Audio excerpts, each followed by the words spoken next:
فتحت عيني في هذا العالم القمامة متوقعا خيالات سخيفة. صديقة طفولة جميلة، مستحيل. أخت صغيرة مهووسة بي، 0 فتيات إلف حسناوات من الوحوش، أو فرقة مغامرين مبهرجا تافهة. لم أجد أيا من هذا الهراء. بدلا من ذلك ولدت كيتيم منبوذ في قرية جبلية منسية على القارة الثانية.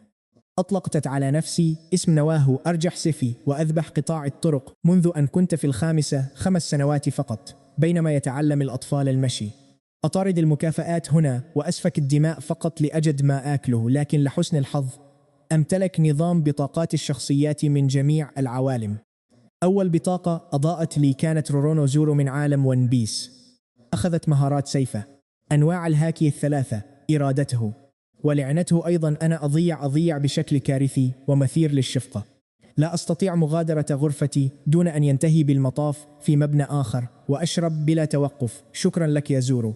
أمضيت 13 سنة أستنزف كل قطرة قوة من تلك البطاقة، لكنني طورت أسلوبي الخاص. سيف واحد يكفيني. لن أضع سيف ثالثا في فمي كحيوان متوحش. لدي خطط أخرى لهذه الشفاة، خطط لأصبح ملك الحريم. اسمعوني جيدا، لا يمكنني تقبيل النساء الجميلات بأسنان محطمة بالسيف، ولتحقيق حلمي كملك للحريم عبرت المحيط الهائج نحو أقوى أمة بشرية، إمبراطورية التنين الأصفر. كنت قاصدا الأكاديمية الملكية لإلقاء كل أنواع الفتيات الفاتنات، لكن أين انتهى بي المطاف في النهاية؟ على الحدود حصن الكريستال، نقطة عسكرية بائسة لقتال الرجال وحوش بوجوه خنازير. لأنني ظللت طريقي كان ذلك قبل عامين وما زلت هنا عالقا، لكنني وجدت رفيقا ضخما، الدب الطاغية. عملاق ضخم قبيح كخطيئة مميتة، وجهه يبدو وكأن شيئا بشعا زحف من الهاوية المظلمة، وتلقى ضربة شوهته بقسوة للمرة الثانية. لكنه يمتلك قوة وحشية لا تصدق وحساسية مرعبة تجاه السحر التقينا ببساطة، لأننا وقفنا وسط الدماء بعد معركة طاحنة، تماما كأحمقين ضائعين لا يملكان أي مكان يذهبان إليه. ابتسمت، ألقيت التحية، وانتهى الأمر. أصبحنا إخوة يربطنا السيف والموت. يغضب الدب الطاغية بشكل غريب عندما أربت على صدري. وصلنا الآن إلى الشكوى رقم 508. أقول له دائما: صدرك مريحا جدا للتربيت، وهو يصرخ قائلا: توقف، مجرد توتر غريب بين رفقاء السلاح، لا أهتم. كما يرفض زيارة منطقة الضوء الأحمر معي. اقترحت ذلك مرة مجرد التخفيف للتوتر بين الرفاق، أمر طبيعي تماما في هذا الجحيم. فضربني بقوة على مؤخرة رأسي. بعض الرجال لا يستطيعون ببساطة استيعاب أي لفتة لطيفة أو اهتمام صادق، لكن في ساحة المعركة نحن لا نقهر. حصدت أرواح 3750 خنزيرة، و5580 جرذة، و785 بشرية، و3 نبلاء. 0 إصابات منحني ضابط المراقبة تقييما من الرتبة اس بجدارة. حصل الدب الطاغية على الرتبة سي. لم يكن سعيدا بذلك، بينما الجنود العاديون هنا يرتعدون رعبا مني. قبل بضعة أشهر ظن 3 نبلاء وحراسهم أنهم قادرون على استفزازي. قلت لهم: الرجل الحقيقي لا يتسامح أبدا مع من يتحداه. لقد اختبروا تلك النظرية وماتوا الآن. كل فرقة دورية أمر بجانبها يشحب وجهها وتتظاهر بأن المطر هو سبب تعرقهم الغزير. لدي أيضا رفيق شرب ذلك المتسول القذر الذي يتسكع دائما حول الحانة. لم يقل شكرا ولا مرة، رغم أنني أدفع ثمن مشروباته أشهر من الخمر المجاني، ولم أسمع منه كلمة امتنان واحدة. حتى الدب الطاغية أراد تحطيم وجهه، لكنني لا أهتم. إنه صديقي في هذا العالم القاسي. الأصدقاء لا يحتاجون إلى الشكر. المرة الوحيدة التي أجابني فيها كانت عندما أعلنت أنني سأصبح أعظم سياف في العالم وأجعل الآلهة ترتعد خوفا. صمت قليلا ثم قال: أعترف أنك الرقم 1 على الأقل. أنا لا أملك الشجاعة الكافية لذلك. الجزء الثاني ما لم أكن أعرفه حينها هو أن هذا المتسول هو البطلة أليسيا كلاين، تلك البطلة الأسطورية المباركة من الآلهة، والتي يفترض أنها أعظم سيافا. ماتت في 14، لكنها لم تمت. إنها هنا تختبئ في القذارة كمتشردة نتنة، تشعر بالذنب لأنها تعلم أنني أريد مبارزة أقوى سياف، وهذا الحلم أصبح الآن مستحيلا بوجودها في هذه الحالة المزرية. حظ سيء لي. رفيق الشرب هو الزعيم الأخير، ثم هناك صديق المراسلة الغامض. وجدت رواية في العاشرة تحمل رسالة مشفرة تقول: طالما أن الآلهة لم تمت فكل الكائنات الحية مجرأة ألعاب تافهة. وأخيرا شخص في هذا العالم الملعون يفكر مثلي تماما، فكتبت ردة باستخدام نفس الشفرة. نمت على التراب أمام مكتب البريد لأسبوعين كاملين أنتظر الرد، ومنذ ذلك اليوم ونحن نتبادل الرسائل بانتظام في الخفاء. أشاركه تفاصيل مغامراتي الدموية، وأرسل النبيذ وبعض الصخور العشوائية كهدايا صد المراسلة. هذا يعرف جيدا طموحاتي لأصبح ملك الحريم، ويكتب لي دائما نفس الرد المتكرر: أيها الأحمق نواه، أي فتاة توعدتك ستهرب صارخة من أفكارك المنحرفة والمريضة. وما لم أكن أدركه أيضا هو أن صديقي هذا هو القديس دالي، أقدس امرأة في الكنيسة، الشخصية الأقرب لمرتبة الألوهية في النظام الديني بأسره، تقرأ رسائلي المشفرة وتضحك بجنون في غرفتها الخاصة، ثم تهمس لنفسها قائلة: الفتاة الجميلة تقف هنا بالضبط يا غبي. نواه السخيف، أنت فقط لا تستطيع رؤيتها حسنا. دعونا نرتب هذه الفوضى معا. رفيقي القبيح هو في الواقع حسنا. لن أفكر كثيرا في مسألة التربيت على صدره، ورفيق الشرب هو البطل الأسطوري المتنكر. صديق المراسلة هو قديسة الكنيسة اللعينة. كل امرأة أسطورية وجميلة في هذا العالم تحيط بي بالفعل، بينما كنت أكتفي بأرجحة سيفي دون أن أدرك شيئا. في هذه الأثناء بطاقة شخصيتي الثانية وصلت لنسبة 99% بضعة أيام أخرى، وسأفتح الورقة التالية في هذه اللعبة. لكن كل هذا لا يهم الآن، لأنني سأقولها مجددا: أين الفتيات الجميلات اللاتي وعدت بهن؟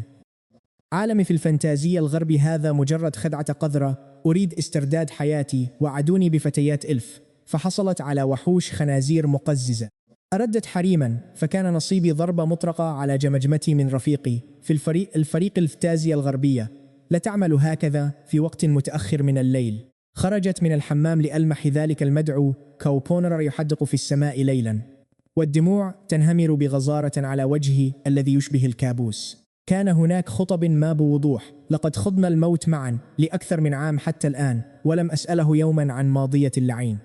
الليلة بدت مختلفة تماما. صفعت كتفها الضخم وتحدث بجدية صارمة: أنا هنا لأستمع، أيا كان ما حدث لك.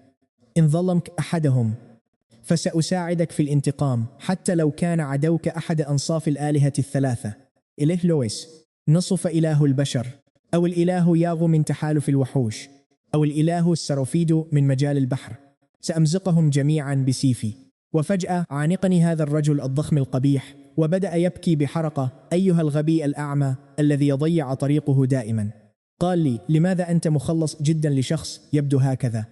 لماذا كان علي أن أقابلك بهذا الشكل البشع؟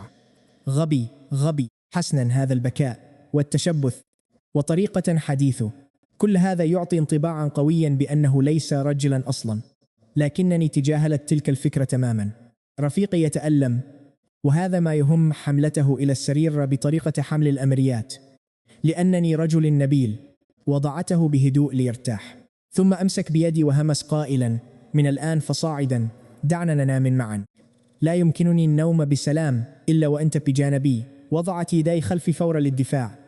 أسمعني جيدا، إن شعرت بأي شيء يلمسني من الخلف سأبرحك ضربا بلا رحمة. أنا ملك الحريم المستقبلي، ولا أميل إلى هذا النوع من العلاقات أبدا. أومى برأسه ولم يفهم حتى قصدي، ثم زحف فوق صدري واستلقى هناك عرق بارد. انهار من العرق البارد. كان علي أن أدرب نفسي ذهنيا لأتحمل. تذكر يا نوح، أنت عابر عوالم مقدر لك امتلاك حريم. هذا مجرد تدريب قاسي، تدريب على التحمل والمشقة. نعم، هذا هو صقل الروح لأهدأ. بدأت أدندن أغنية من حياتي السابقة، شيء عن البرية القاسية والوقت العابر. أعجبت كوفونر حقا، قال لي وهو ينقر ذقني. لم أعلم أن هذا الأحمق التاء يجيد الغناء. ثم ألقى بقنبلتي. نادني كوفونر من الآن. أنا لست الدب الطاغية. هذا الاسم مروع. رمشت بعيني كوفونر، لكنه اسم فتاة بحق الجحيم. أنت رجل غريب الأطوار يا صاح مهلا. أليس هذا نفس اسم تلك الفتاة من 3 النجوم الخالدة القديم؟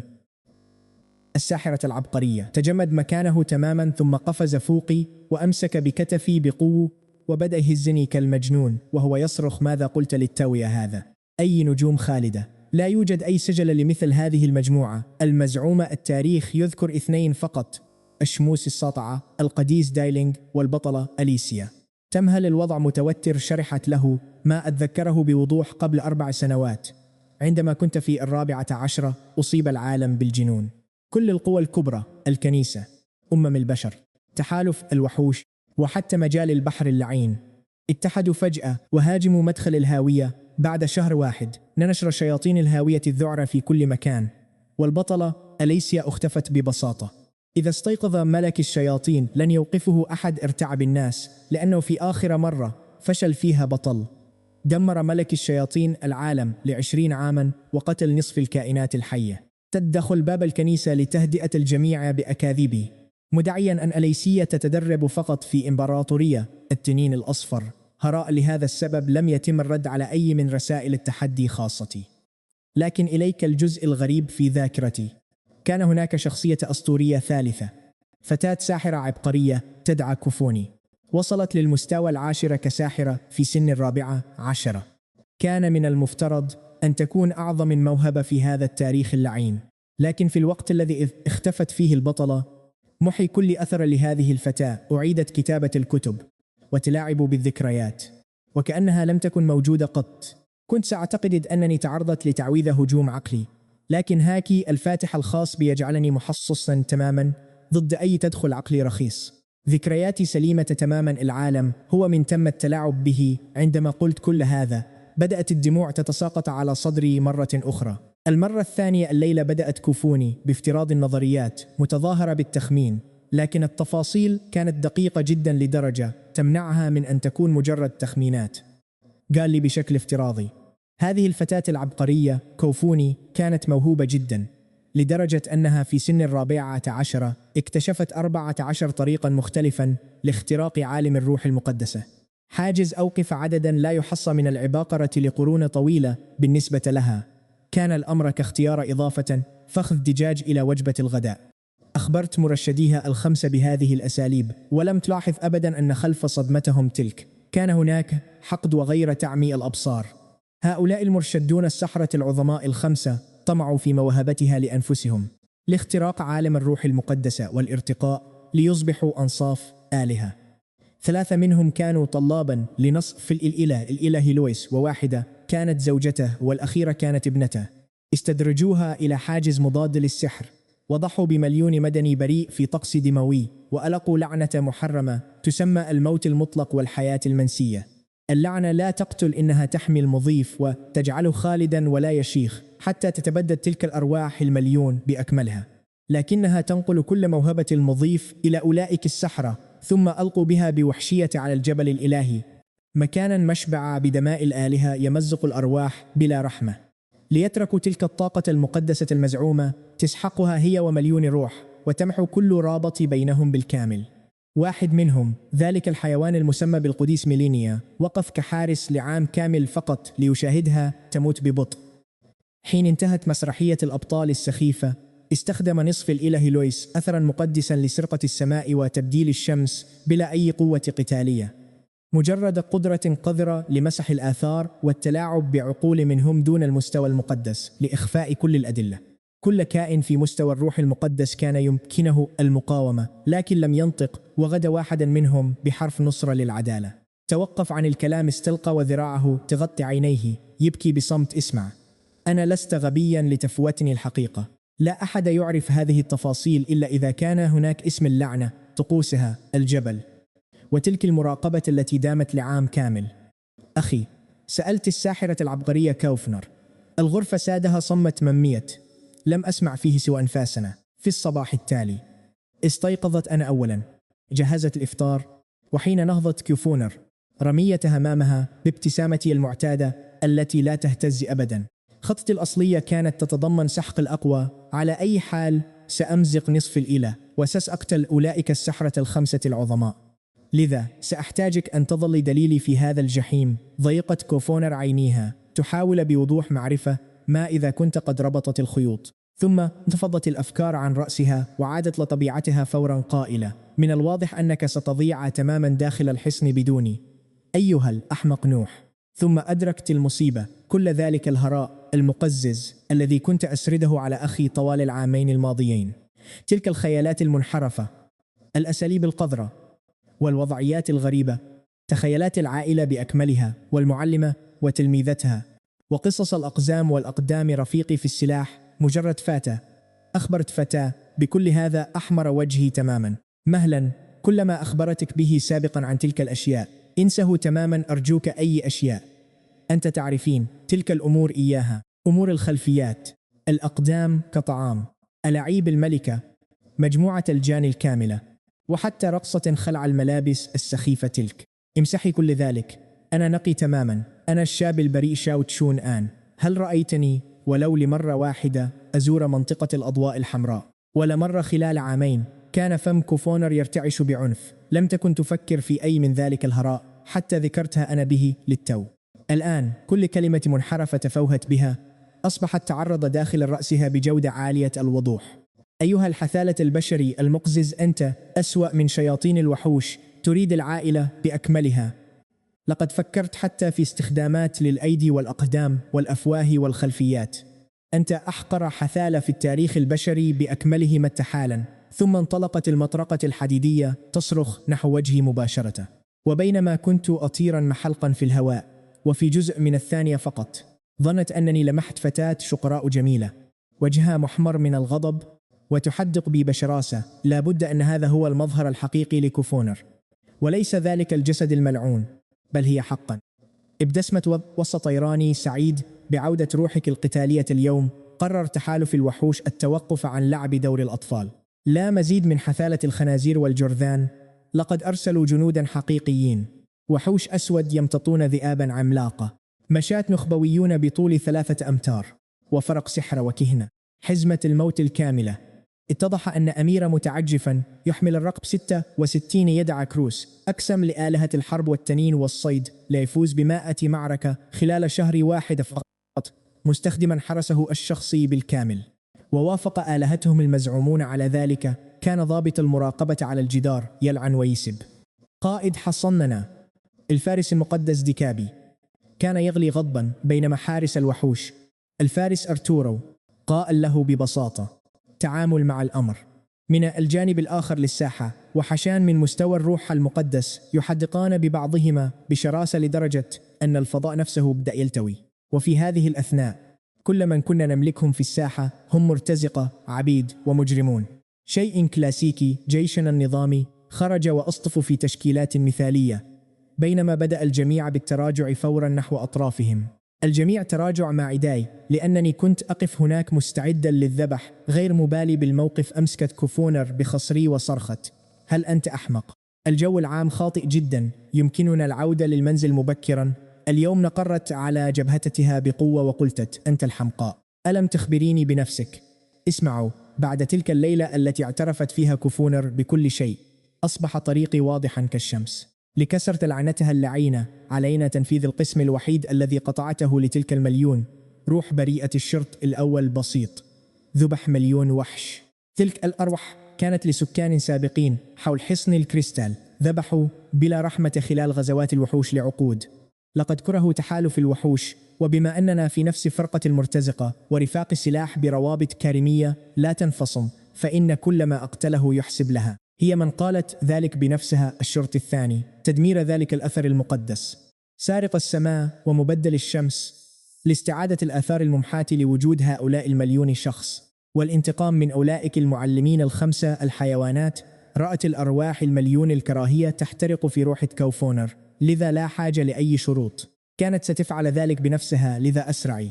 قلت لها بحزم الأمر: مجرد ذبح خنازير، نحتاج إلى 1,000,000 فقط، لا مجال للكسل. أريد مقابلة كوفونر الجميلة الحقيقية في أقرب وقت أواعدها، وربما حتى نقوم بماراثون كامل لمدة شهر. من في تلك اللحظة فقط قررت أن إخباري بالحقيقة كان أغبى قرار اتخذته في حياتها البائسة.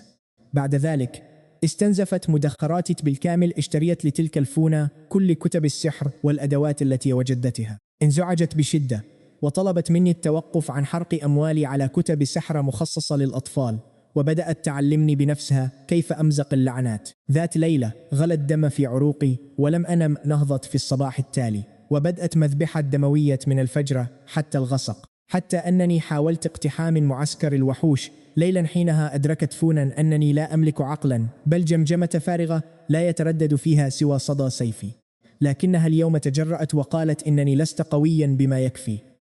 قالت إن جنود الجيش العاديين فرسان متمرسون من المستوى الثالث على الأقل، وليسوا مجرد حثالة من النبلاء المدللين الذين اعتدت تمزيقهم. زعمت أن قوتي الحالية بالكاد تضعني في مرتبة متدنية أو متوسطة في تلك الأكاديمية الملكية، وأنني لا أقارن بعباقرة مثل أليسيا أو دالينغ، أو حتى هي أثار ذلك اشمئزازي. لذا عند البوابة حين صرخ جندي عادي في وجوهنا دفعت فونا نحو الداخل. التفت إليه بابتسامة الأكثر غرورا وقلت له: تسأل عن قوتي؟ هل رأيت قوتي الكاملة يوما؟ لا تستخف بي أبدا، أنا القوة ذاتها. النيازك، السماء والمحيطات يمكنني شطرها جميعا إلى نصفين. لو امتلكت سيف قادرا على تحمل طاقتي حينها سأكون أقوى بكثير مما تتخيل. سيفي هذا سنوفليك يتحمل 40% فقط من طاقتي، لكن حتى بهذه النسبة شطر نيزك مجرد لعب أطفال نوح حسم الأمر بيننا. سددت لكمة لذلك الجندي الثرثار، أطاحت به وبكل تكبره خارج تشكيله السخيف تماما. مجرد حثالة يحتاجون لتشكيلات قتاليها لمواجهة حثالة أخرى، ثم خطوة نحو ساحة المعركة بمفردي تماما في مواجهة جيش كامل من الوحوش. الحصن بأكمله كان يراقبني عبر بلورات البث، كل مرتزق وعبد ومجرم وجندي حفر اسمي في ذاكرته. ذلك المعتوت الذي ذبح النبلاء دون أن يرف له جفن. في الحانة كانت المتسولة أليسيا متخفية تحدق في الشاشة بينما الذنب ينهش وجهها. أنا آسفة يا نوح، لو حررت حتى همسة من هالتي ستعمل بركة الآلهة وسأصبح دميتهم من جديد. أنا آسفة، أنا مجرد جبانة. وفي الوقت نفسه كانت عينا فونا تنزفان من شدة بكائها وصراخها. ألقت باللوم على نفسها، ظنت أن كلماتها قد جرحت كبريائي الغبي، وأنني الآن أقف هناك بمفردي. وجهت نصل سنوفليك نحو جيشهم بأكمله. أعرف على الأقل من سيسحقكم. أنا نوح، هدفي هو أليسيا. سأهزمها بسيفي وأتربع على عرش أعظم سياف في هذا العالم. الموت على يد الرقم 1 مستقبلا. يجب أن تشعروا بالفخر. أحيانا أرغب في الموت بسيفي لأنه نصل أعظم سياف في الوجود بالطبع. لم يجرؤ أحد على الرد. أرسل ذلك الأمير فرق من الفرسان لسحقي.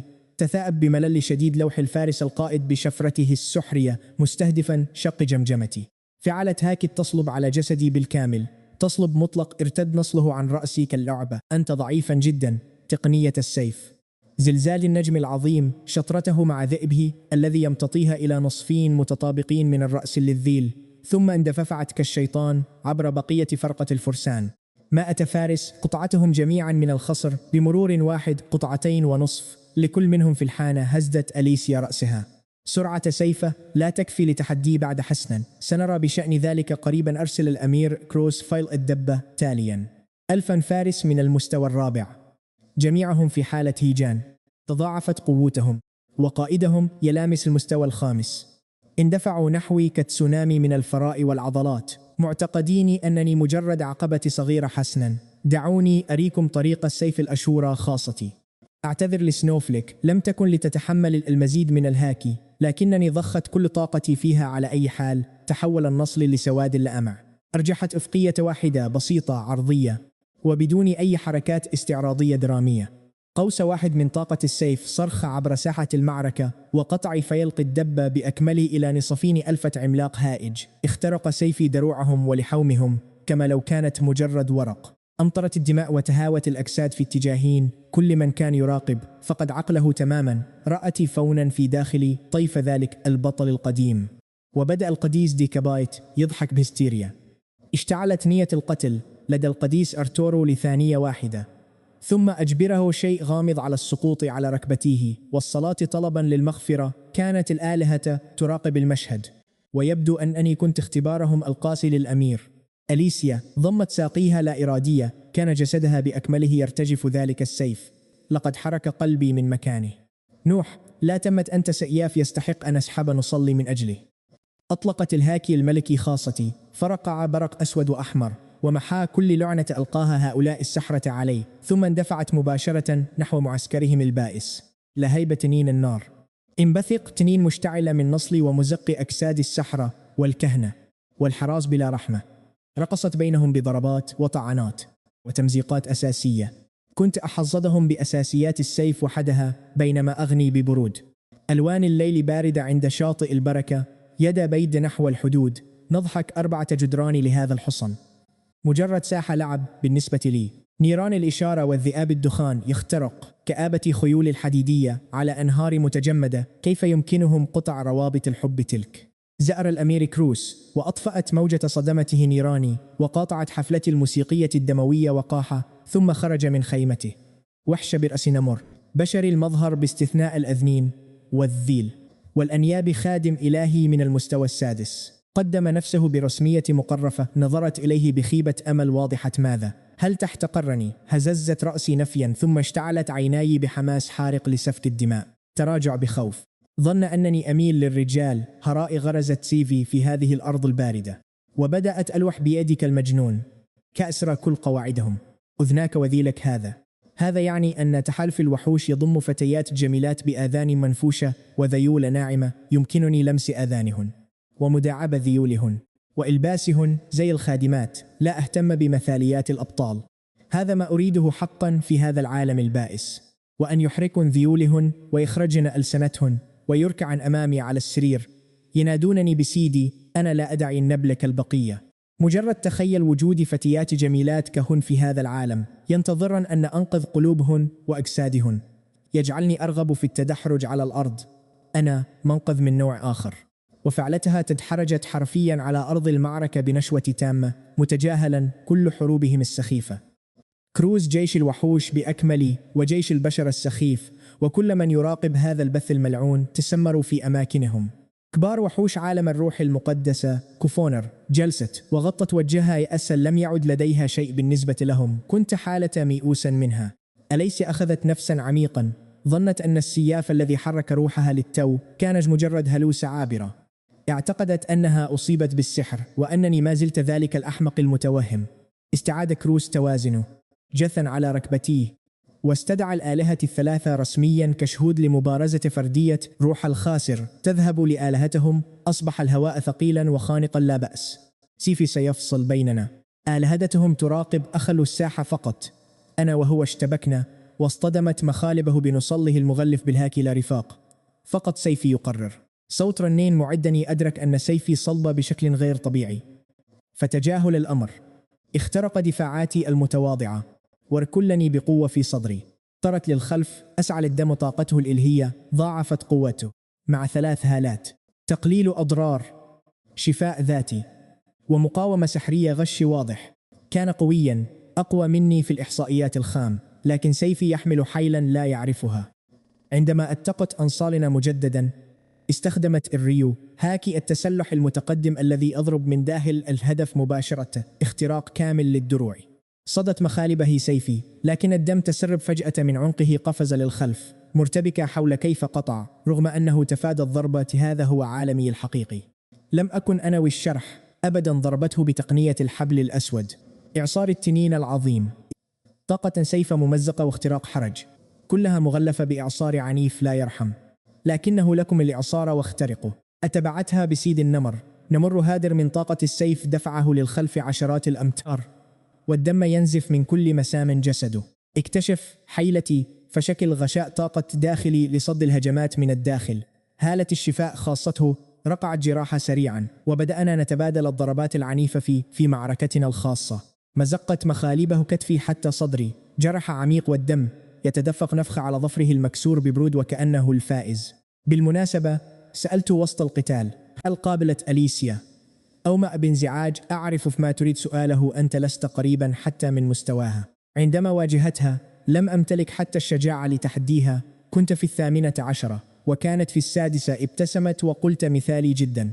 إذا كانت قوتك المزعومة بهذا القدر فقط، سأساك بحلول الغد. حان وقت استخدام قوتي الكاملة، ضربة السيف. هذه هي رسالة تحدي الصريحة للمدعوة أليسيا.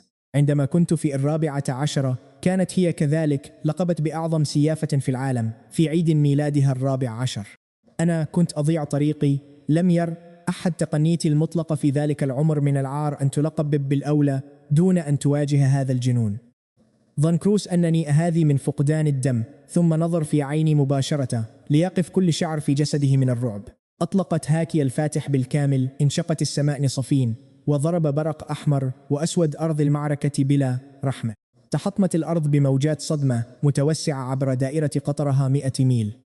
تلوت اسم تقنيتي: 9 جبال و8 بحار تشكل عالما واحدا 1000 عالم، تصبح عالما صغيرا. هذا النطاق مضروبا في 3. لا شيء يعصى على قطع التقنية المطلقة. 3000 عالم عظيم. أصدر سيفي سينوفليك نغمة أخيرة مبهجة، وداع أخيرا لنفسها، واحتفال بسيدها الوحيد لوحة بالسيف لتندلع موجة طاقة مضغوطة لا تقهر. هاكي الفاتح والتسلح اندمج مع طاقة السيف، مشكلين سيل من الدمار امتد عبر الأفق. تجمد الزمن، تشوه الهواء ل100 ميل. ضرب الهجوم كروس كنهاية العالم. لقد اخترق المستوى السابع في لحظته الأخيرة البائسة، لكن هذا لم يعن لي شيئا. لم يهم طاقة السيف مزقته نصفين، واستمرت في طريقها. اصطدمت بجدار الحصن الذي احتموا خلفه، تفعلت مصفوفة الدفاع. لم يهم ذلك أيضا. طاقة السيف شقت الجدار كالزبدة لتقسم جدار الحصن بأكمله إلى نصفين نظيفين تماما. كان القطع ناعما كالمرآة. أعدت ما تبقى من سيفي سينو فلك إلى غمدي. تحطمت داخل الغمد. لقد رحلت. ضربت الرياح ملابسي فحدقت في السماء. كنت قادرا على التلويح بهذا السيف في 14 وحدي. أنا لا أكره أن أليسيا لم تأت لرؤيتي، أكره أنها لم تحظى بفرصة مشاهدتي. سيافة مثلها لم تشهد أبدا غطرستي وروحي الجامحة التي ترفض قواعدهم. تلك خسارتها وحدها صمت ممية. لا الجمهور ولا كائنات عالم الروح المقدسة تجرأ على قول كلمة اعتراض واحدة. في الحانة كانت يد أليسيا ترتجفان، ولم يكن ذلك من الخوف بل من رد فعل جسدها الغريزي لإلقاء شخص نادى روحها. هل كانت نسختها في 14 قادرة على توجيه تلك الضربة؟ نعم. إذن ماذا سيحدث لو اتقت هي ونوح في 14 لأول مرة؟ لم تجب على الفور. لأول مرة رأت ممارسة لمسار السيف مطابقا لمسارها، ضغط خالص ينبع من السيف وحده بلا رفاق بلا هراء. أدركت أنها قادرة على الفوز. كان عليها ذلك لأجل شرف سيفها السخيف، لا مبرر لهزيمتها. وبدأ الضباب ينجلي عن عينيها. عادت شرارة القتال إليها، ثم طردها الساقي بلا رحمة أيتها المتسولة. رصيد النواهي المدفوعة مسبقا قد نفد. عودي عندما يدفع مجددا عاد الانكسار إلى عينيها، لكني أدركت أن شيئا بداخلها قد تغير تماما. كانت تتوقل لرفع السيف ومبادلة الضربات معي كل يوم. نصل يقرع نصلا مسل جدا، وفي كوخها البائس صفعت وجهها بقوة. بماذا تفكرين بحق الجحيم؟ لقد حسمت الأمر. أترك السيف وتخلي عن لعب دور البطلة. توقفي عن كونك دمية بيد الآلهة. كوني حازمة. لكن كلما حاولت الهرب من الحقيقة احتل سيفي زوايا عقلها أكثر. كلما أغمضت عينيها رأت وميض النصول نتتصادم، نضحك ونختبر أساليب الموت ضد بعضنا البعض. نواه سيخيب ظنك في أليسيا الآن. انتظرت طويلا لتواجه أعظم سيافة في العالم، لكنها مجرد جبانة تفر من قدرها. بعد شهر داخل حانة قذرة كنت أفرك أنفي بملل بينما تواصل كفونة إلقاء خطبها المزعجة. توقفي عن التذمر كعجوز خرقاء أعطس باستمرار طوال هذا الشهر. هل اتقطت مرضا أم أن أحد يذكرني بسوء؟ ربما شاهدت أليسيا البث، ربما لفت انتباهها، أو ربما تكتب الآن رسالة لتقبل تحدي القتال القادم. أتفكر بحقا. ضحكت بسخرية بينما خفضت تلك المتسولة الجالسة معنا رأسها بإحراج شديد. استشاطت كوفونا غضبا وضربتني بمطرقتها الحديدية حتى تشوشت رؤيتي، ثم بدأت بالصراخ مجددا. حتى لو لم تكن أليسيا مفقودة فلن تعيرك انتباهها. قابلتها سابقا شخصية صارمة للغاية، ولا تترك سيفها من يدها أبدا. منعزلتي عن هذا العالم القذر تماما. أسوأ مني بكثير. أمسكت رأسي المؤلم. كل المقاتلين العباقرة يمتلكون هذه اللوثة. مهلا، هل هي أجمل منك يا كوفونا؟ كان سؤالا غبيا. فورا امتدت يدها نحو بنطالي بنية القتل. سأقطعه لتتوقف عن التخيل بالفتيات. طوال الوقت ركضت للنجاة بحياتي صارخا إذا قطعته فلن تستفيدي منه أنت أيضا. عندما أسحق أليسيا ربما ستسقط في غرام مظهري وأخلاقي النبيلة وقوتي وتنضم لحريمي. عليك كسب رضاها كزوجة شريكة. أولا طاردتني كوفونة كالمجنونة في أرجاء الحانة أحامل مقصها الحاد. صرخت حتى لو امتلكت حريما. أنا الزوجة الأساسية، وأنا من يقرر سأكتفي بالتواصل الروحي معك فقط. سيطهر هذا قلبك الفاسد، قف مكانك لأقطعه النجدة. هذه هي حياتي التعيسة. مقاتل من المستوى الرابع بقوة تضاهي السابع. نواه سيد السيف الذي أرعب الجميع حديثا لا يزال يهرب من كوفونة وما أقصها كل يوم. حثالة الحانة لم يتذكروا وجود كوفونة أصلا بفضل لعنة الذاكرة. ظنوا أن صراخي مجرد هذيان سكارى معتوهين. شخص واحد فقط شعر بوجودها، تلك المتسولة، شيء ما في هالة كوفونة حرك ذكريات مدفونة في عقل أليسيا منذ انتشار مشهد شقي لجدار القلعة. وكل حشرة تبحث عن الشهرة تطمح في تحدي سيفي. نحن الآن في مدينة ضوء القمر، وكرة تجاري ضخم يبعد أكثر من 1000 كيلومتر عن قلعة الكريستال. ولا أخطو 10 خطوات دون أن يزعجني سياف أحمق صائحا. نواه أقبل التحدي كارلو من قبيلة القطط. نواه أنا تلميذة فارسة المستوى السابع. أئنا قاتلني أخرجت مقبض سيفي ندفت الثلج مجرد مقبض بلا نصل. إن كنتم تقبلون الموت بهذا فلا مانع لدي أن كمشي هؤلاء الجبناء فورا. وفقد الرعاع اهتمامهم بسرعة. سياف بلا سيف. يظنون أن سيد السيف مجرد فارس عادي من المستوى الرابع، حمقى لا يفقهون شيئا. بعض الأوغاد الأذكياء خططوا لاستغلالي، بينما دبرة الجرذان لهزيمة السياف الأعزل سعيا وراء شهرة رخيصة ومجد زائف. فليذهبوا للجحيم، أنا هنا لأشتري عتادا. لقد سمعنا عن هذا المزاد الأسطوري الذي يقام بمدينة ضوء القمر. أحتاج سيفا يتحمل طاقة الهاكي المرعبة خاصتي. لقد تحطموا سيفي السابق بعد تلك الضربة الفتاكة، فليرقد بسلام. ولمحت كوفونة معدنا نادرا في قائمة المزاد سيفيدها في فكة. لعنتها تبادل لنا نظرة وحيدة صامتة وفهمنا الأمر. فكرنا بنفس المنطق وابتسمنا بشيطانية الخطة الأولى، أن نشتريه الخطة البديلة، أن نسلب المشتري دمه وماله لاحقا. جميعهم من النبلاء والأثرياء المتعجرفين، فقدان بعض الثروة لن ينهي حياتهم البائسة. أما المتسولة أليسيا فقد لحقت بي لسبب وحيد. عندما سدت دينها همست لي عن مخبأ كنوز سري لقطاع طرق الجبال، مخفي قرب ضوء القمر. كنز لا يقل عن 3 ملايين ذهبية. توهجت عيناي بحمرة شيطانية وبدأت ألهث كوحش جائع. اتسعت حدقتي ببريق يفوق الياقوت. امتعضت كوفونة من اصطحابنا لتلك المتساولة، لكني سحقت اعتراضها بكلمة واحدة. لففت ذراعي بقوة حول كتف أليسيا وجذبتها من خصرها نحوي بلا مقدمات، وأعلنت لكل حثالة الحانة: لقد ترقت من رفيقة الشربة إلى حليفة الثانية من يجرؤ على لمسك فقد أعلن الحرب ضدي. هذا وعدت أبدي طالما لم تخوني عهدي، وبسبب نشوتي المفرطة بالذهب المنتظر. أمسكت وجهها الملطخ بالقذارة وقبلت جبينها قبلة صاخبة ومبللة. ساء اللعاب المقزز على خديها كأنه قطرات من الدموع الدافئة. تجمت تماما وارتجف جسدها النحيل بشدة عانقتها بقوة واصطدمت بها بحماس، مبتسما كشيطان مهووس بالثروة.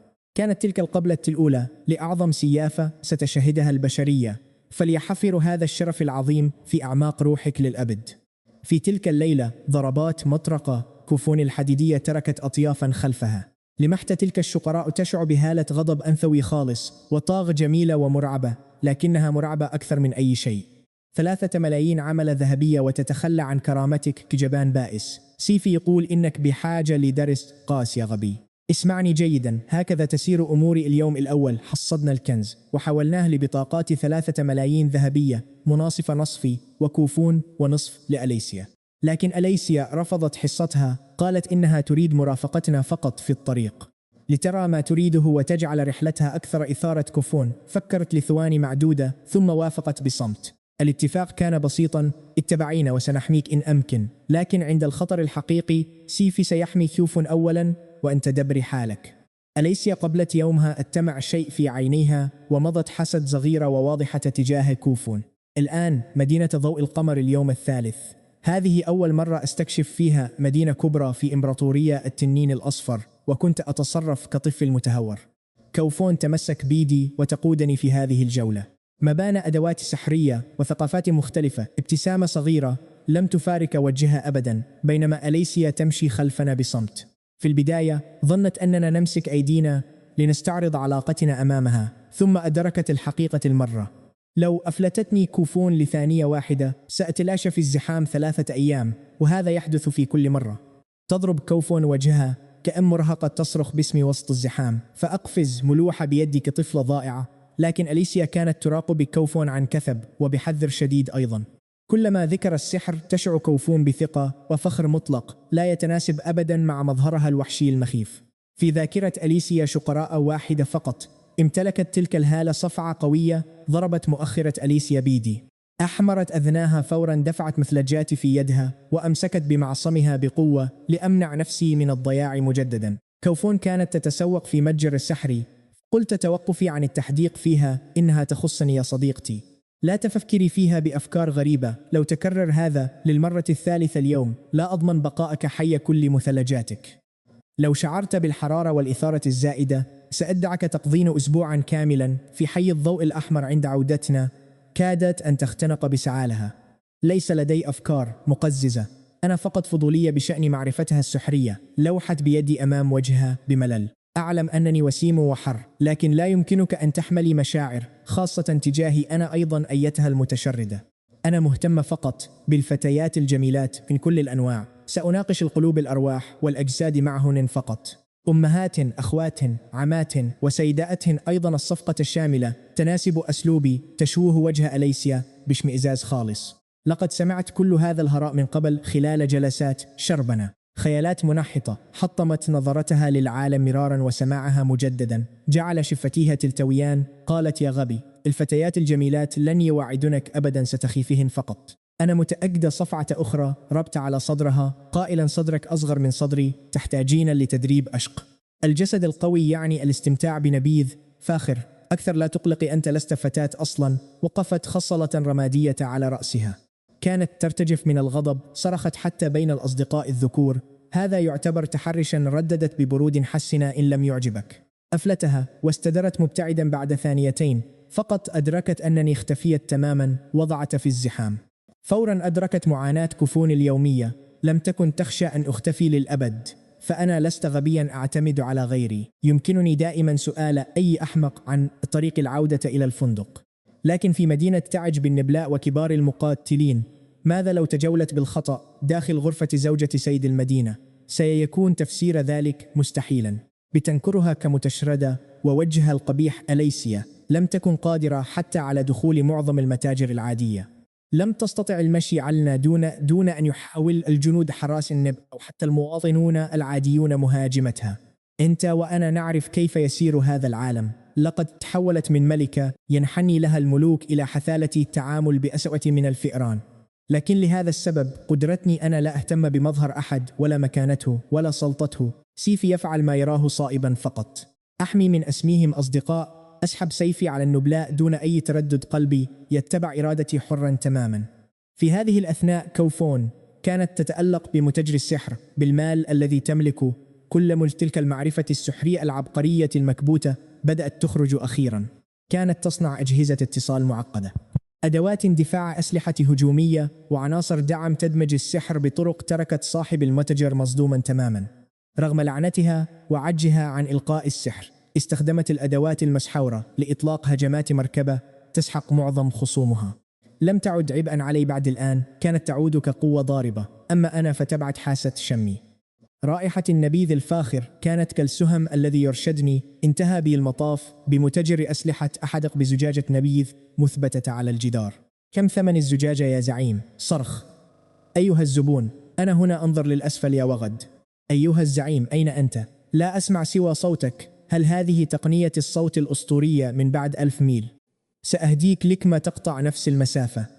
نظرت للأسفل. قزم يدعى غراي صاحب المتجر كان يضرب ساقي بمطقتين صغيرتين كالمجنون. راقبت هذا الرجل القصير بخذته وهو يرمقني بغضب. لقد رأيت أقزاما من قبل، لكن في كل مرة يظل الأمر مجرد نكتة سخيفة لا تضحكني أبدا.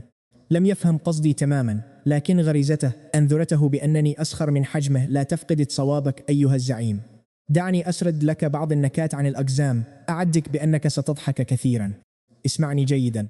ما لم نلاحظه نحن الثلاثة، أنا وأليسيا وكوفينور، هو أن هناك عيون كانت تراقب تحركاتنا منذ اليوم الأول. القديسة دالينغ، تلك الصديقة التي أراسلها، شاهدت تسجيل البث وربطته مع استخبارات الكنيسة التافهة عني. لقد تيقنت تماما أنني ذلك الصديق الغامض الذي يقرأ لها، بمجرد أن أدركت أنني وطأت أرض مدينة ضوء القمر. زرعت وعيها داخل جسد إحدى التابعات الساذجات، وجاءت لتراقبني بنفسها في هذه اللحظة، ومن خلف عيون تلك المرأة كانت تراقبني ألقي النكات على قزمي يغلي من الغضب. وهناك في الكنيسة كان جسدها الحقيقي يضحك ضحكة رنانك الأجراس تتردد عبر قاعاتهم المقدسة والمزيفة. المهم، هذا القزم غراي كان يعلق زجاجة نبيذ فاخرة على جداره.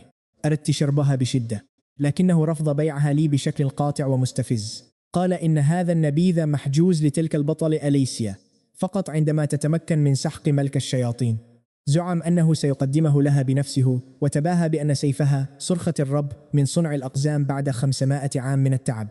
أعظم سلاح في التاريخ، فخر حرفي سخيف يلمع في عينيه أكثر من الشمس، تمتمت بكلمات خافتة بين شفتي. أنا قادر على تمزيق ملك الشياطين أيضا، ولقب أعظم سياف في العالم يستريح مؤقتا فقط على رأس تلك المسماة أليسيا. بمجرد أن تتحرر فتاتي من لعنتها سأذهب لانتزاعه. لم يسمعني لحسن حظه البائس حسنا.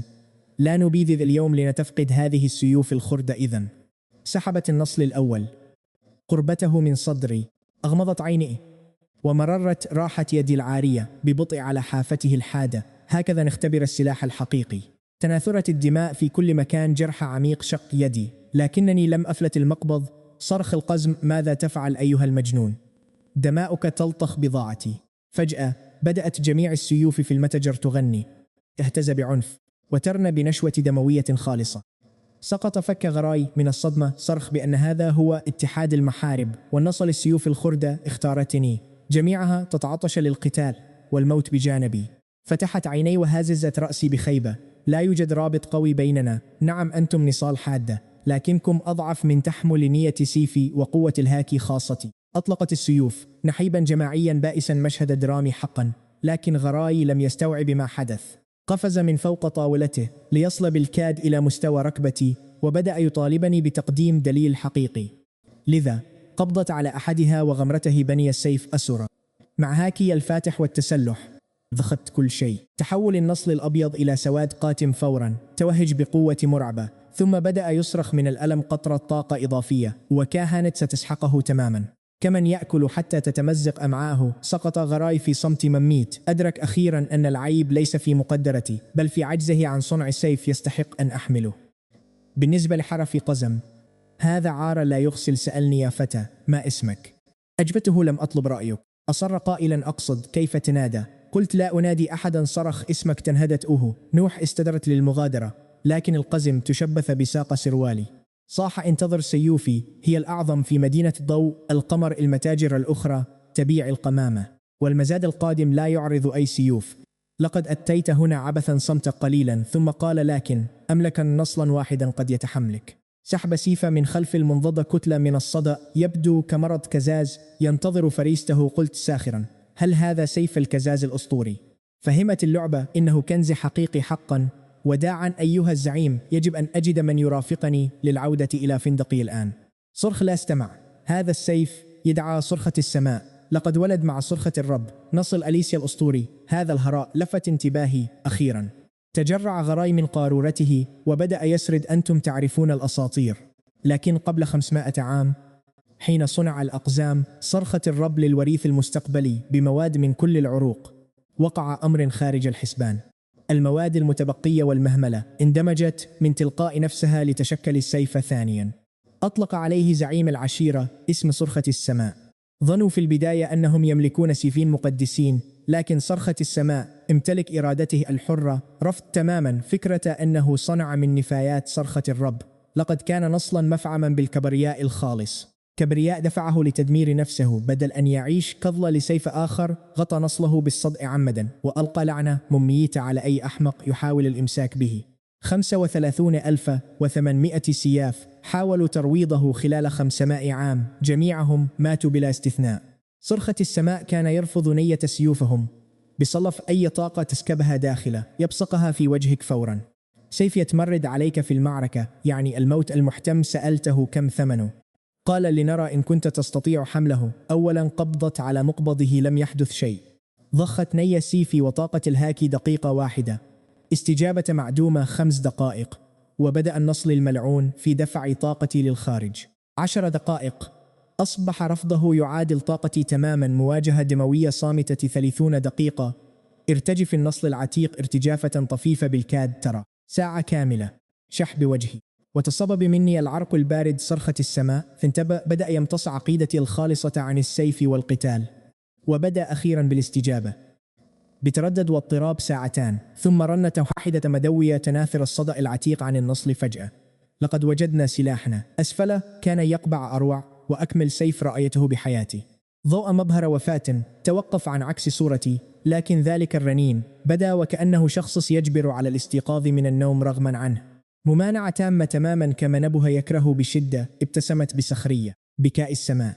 لقد شعرت بمسار سيفي وأهدافي. سأمنحك خيارا، تعال معي لنهزم أليسيا ونهزم بكاء الرب، وأثبت أنك لست مجرد خردة منسية. أو ابق هنا واستمر في الهرب. القرار لك وحدك. قذفت سيف بكاء السماء عاليا في الهواء، فتحت ذراعي ووقفت بثبات مباشرة تحت مسار سقوطه. بلا هاكي ملاحظة لتوقع المسار، وبلا هاكي تصلب لحماية نفسي. لا شيء على الإطلاق. صرخ غراي. هل جننت؟ هذا النصل حاد بما يكفي لاختراق جمجمتك. سوف تموت. الزعيم غراي كأحد السيافين، امتلاك الشجاعة لجعل سيفك يعترف بك هو مجرد عزيمة أساسية. إن مت فهذا يثبت أنني لا أستحق أكثر من ذلك. لا ألوم القدر أو أي شخص دار النصل هبوطا. مر بجانب خدي بشعرة، واستقر بمثالية داخل غمد الفارغ. طنين معدني. اهتز الغمد بقوة. استيقظ بكاء السماء تماما، وتقبل سيده الأحمق أخيرا.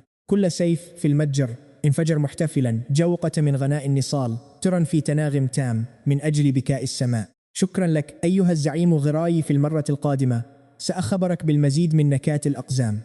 بعد 10 دقائق عدت إلى المتجر لأنني أضعت طريقي مجددا. لم يأخذ غراي مني أي ثمن مقابل بكاء السماء. بدلا من ذلك أعادت كتابة اللافة تحت زجاجة نبيذه الثمينة، وعلق مقبض سيف ندفة الثلج المكسور بجوارها.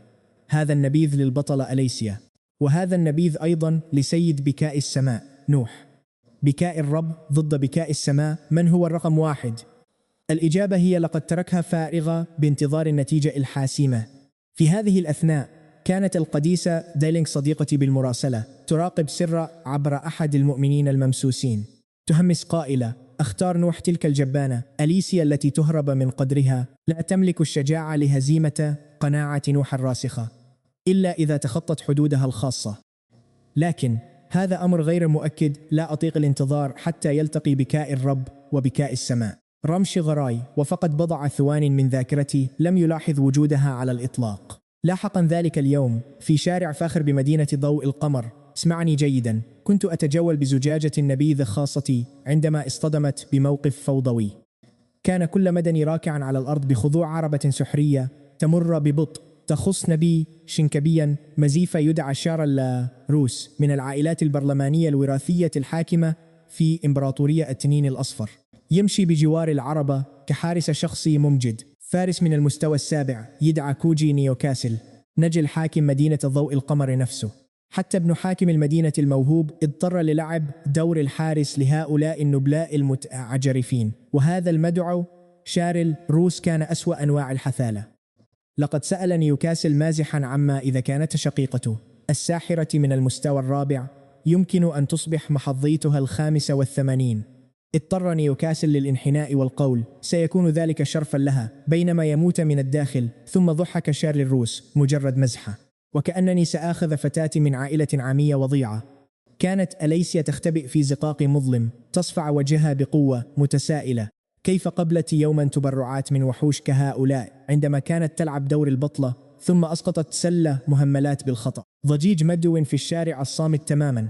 بدأ الصوت وكأنه قنبلة تنفجر سحبا يكاسل سيفه موجها إياه نحو الزقاق. خرجت أليسيا متعثرة ومرتجفة، يداي مرفوعتان. أنا آسفة يا سيدي، لقد كان حادثا، أنا آسفة. لوح شعر الروس بازدراء، مجرد فأر.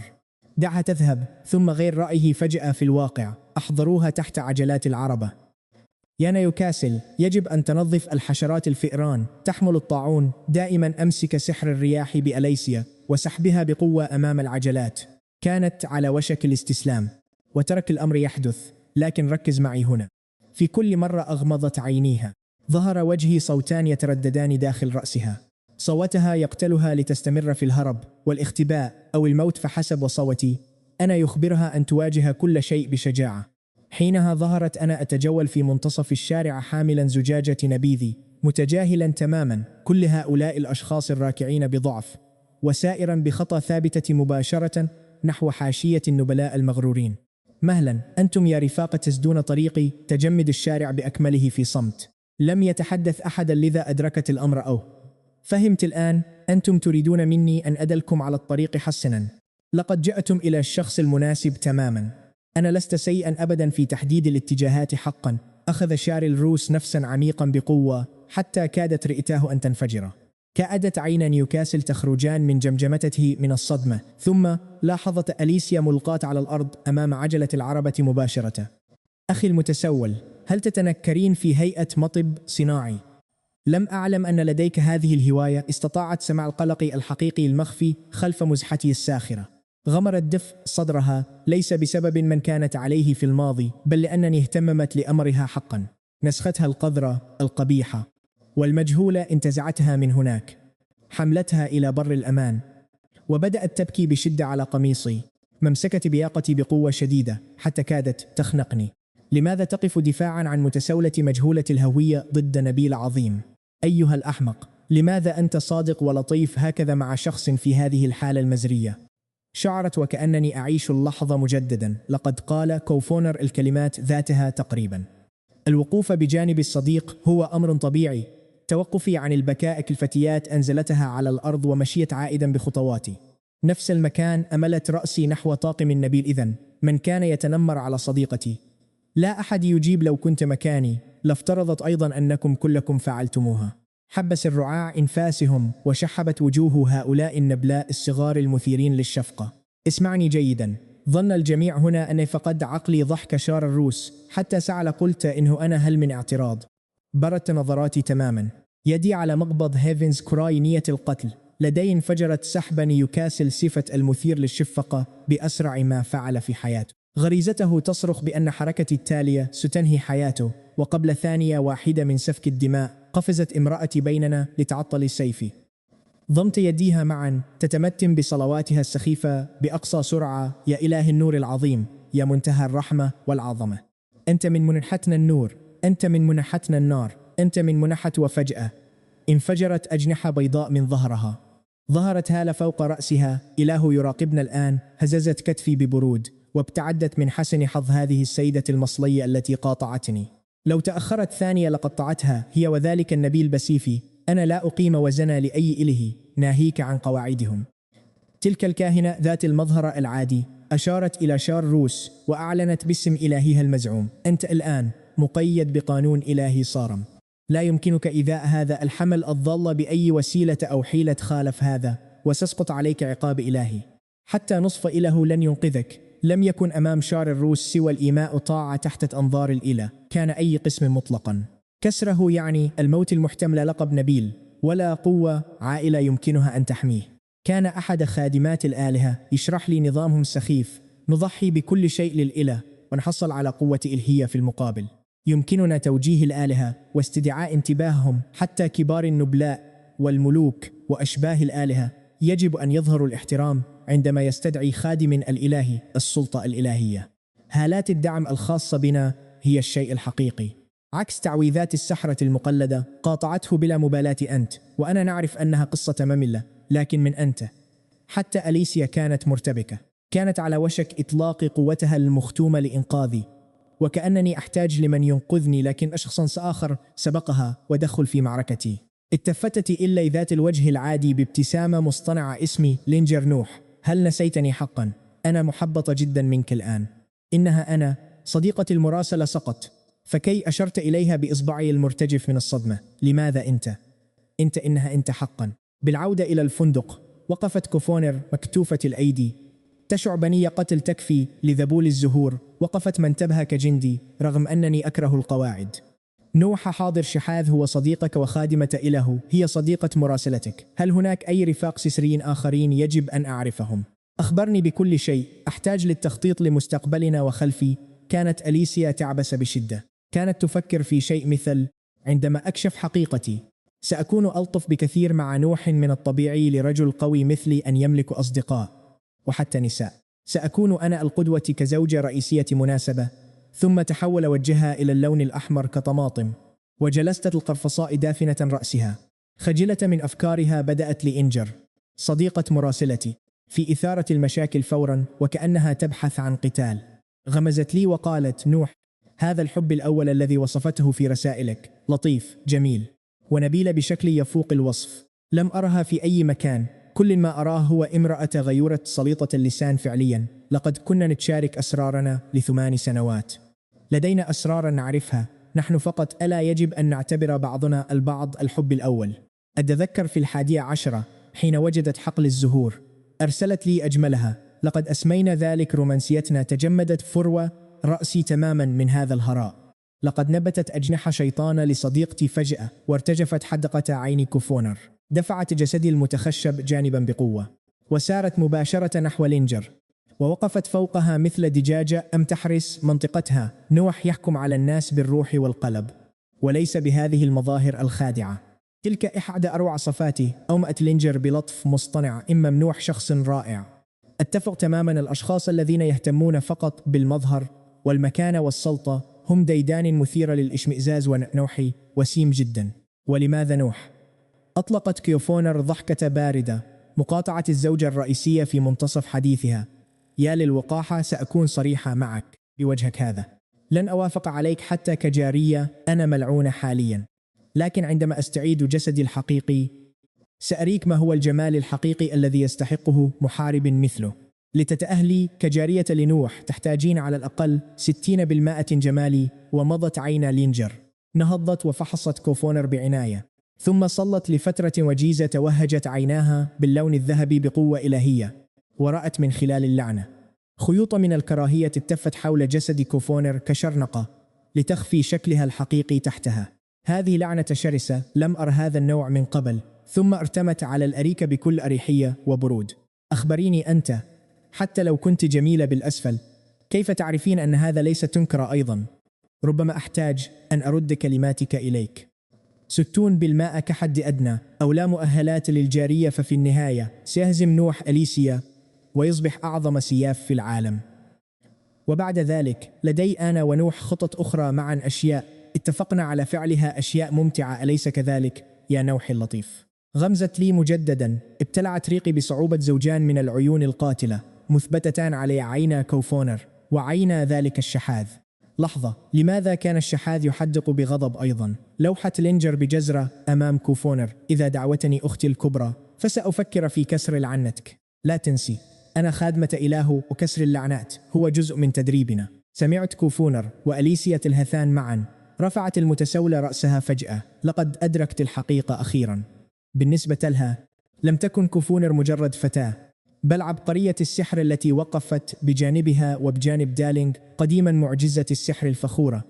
محاصرة الآن في جسد ملعون يثير الشفقة أكثر من تنكرها كمتسولة.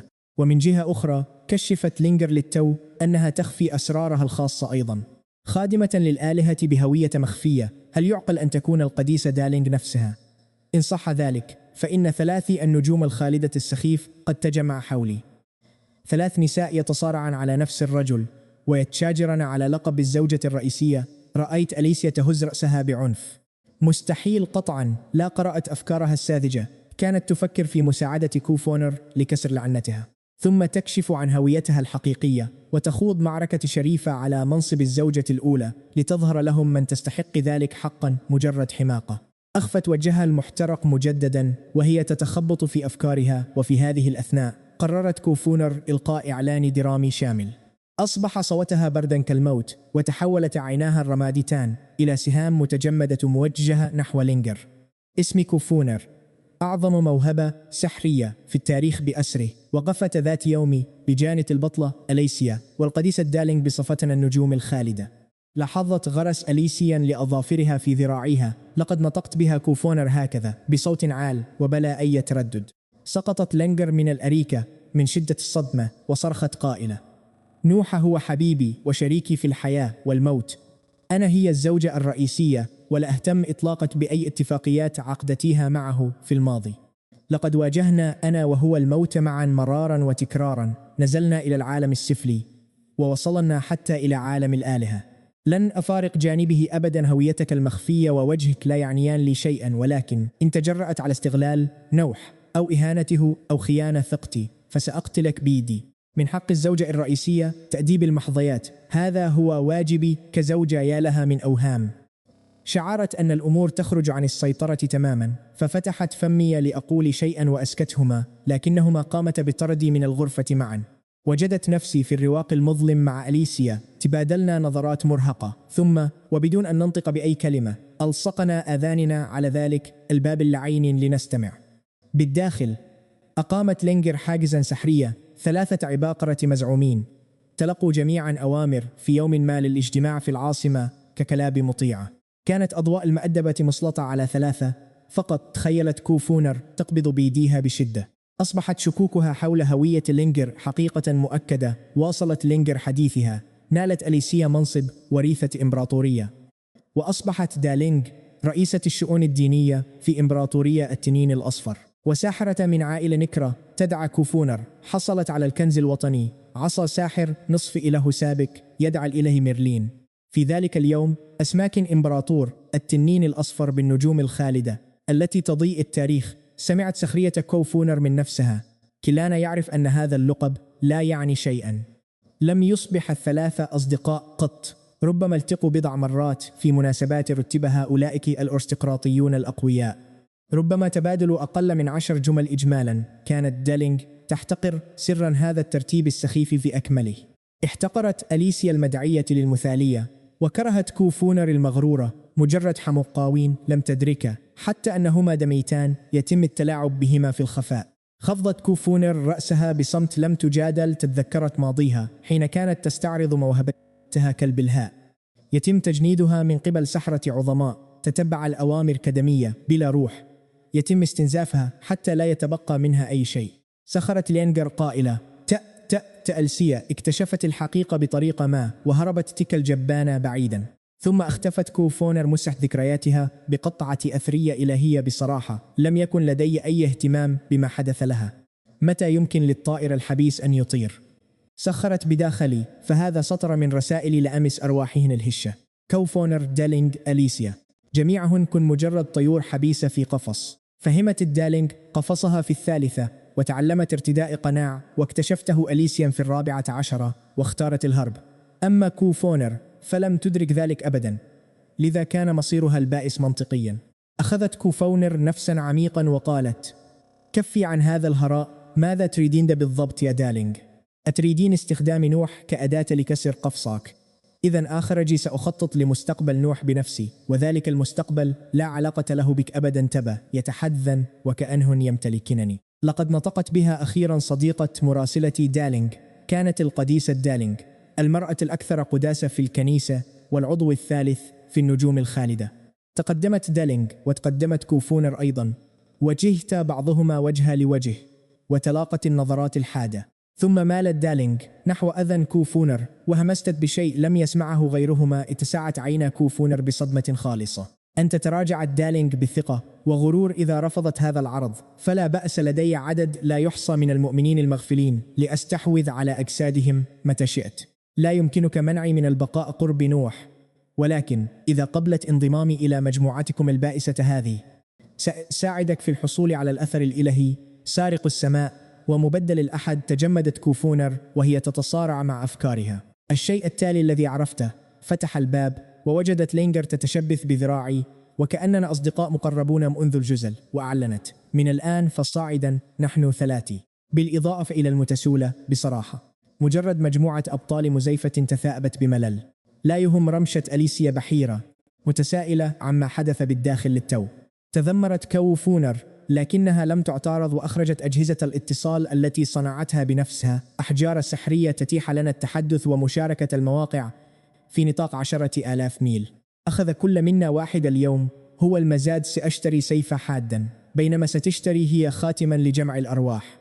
هل ستشتريان شيئا؟ رفعت لينجر يدها رافضة، وأنا هززت رأسي. لا أحتاج تفاهاتهم، سيفي معي. أنفقت مالي لكسر اللعنة. سخرة من أليسيا، تعرضت للاحتيال. سيف إلهي يلي سذاجة.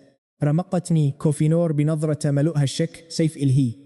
وضعت يدي على خصري واضحكت. راقب العظمة الحقيقية.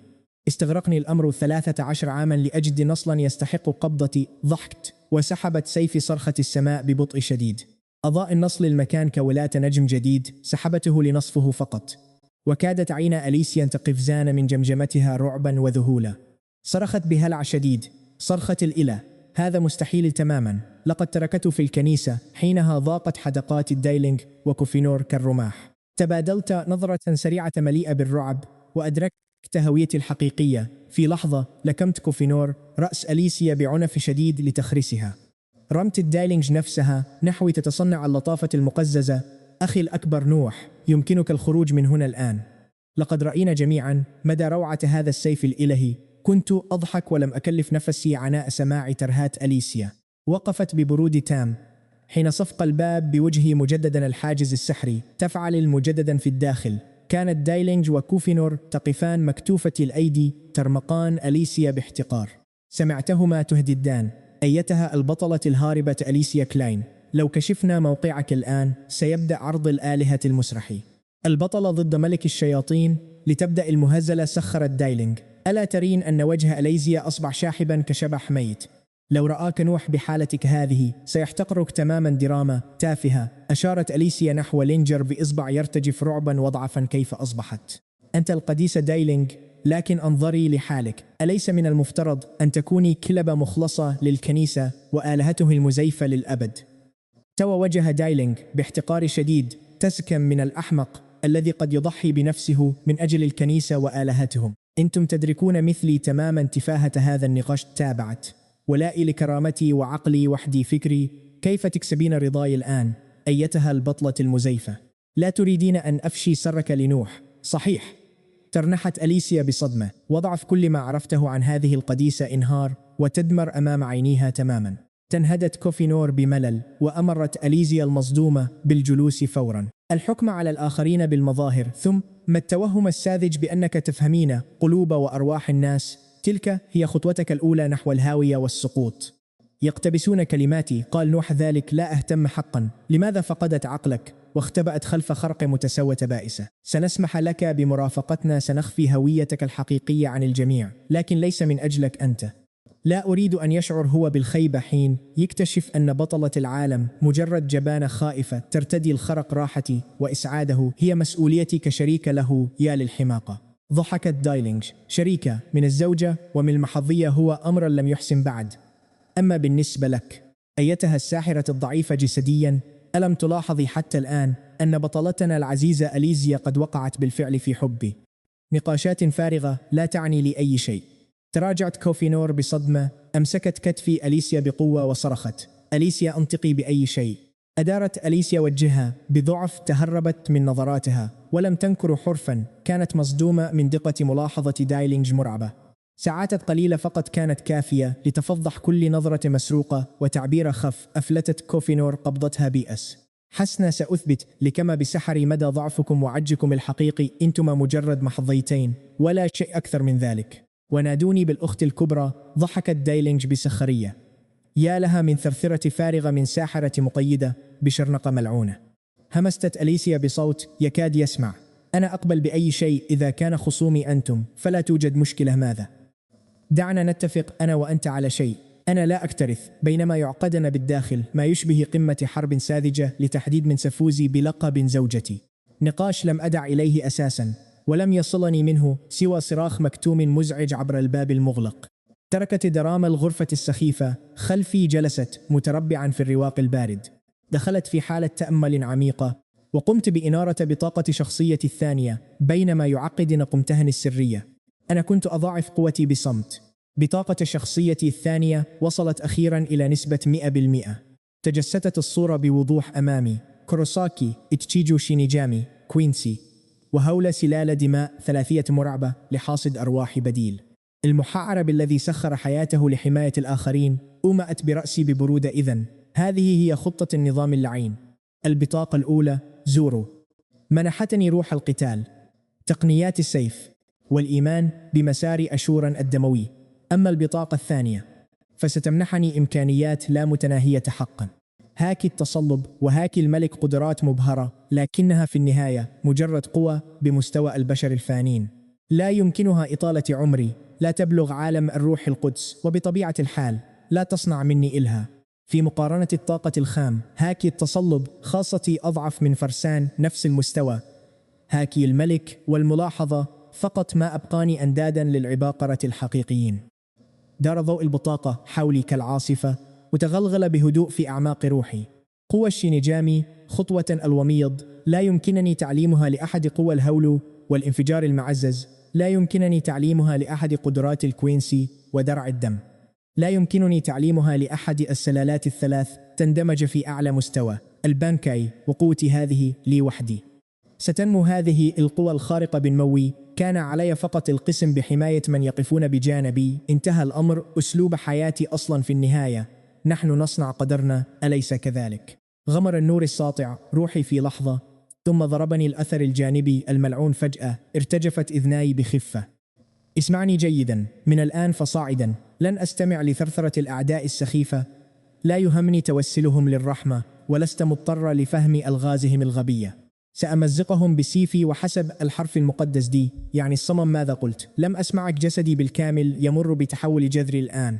طاقة جديدة، قوة روحية ملتحمة مع الهاكي انفجرت من قلبي لتغمر كل خلية في دمي. جروحي القديمة اتأمت حدود جسدي البشري، تحطمت وارتفعت لمستويات جنونية. طاقة روحي المخفية وصلت فجأة إلى أقصى حدودها الممكنة. في تلك اللحظة اتحمت روح سيفي صرخة السماء بروحي. تجاوزنا مجرد اتحاد رجل وسلاح لنصل إلى اتحام القلب بالنصل. تدفقت قوة روحي داخل سيفي صرخة السماء لتتخذ هي، نعم هي، شكلا ماديا أمامي.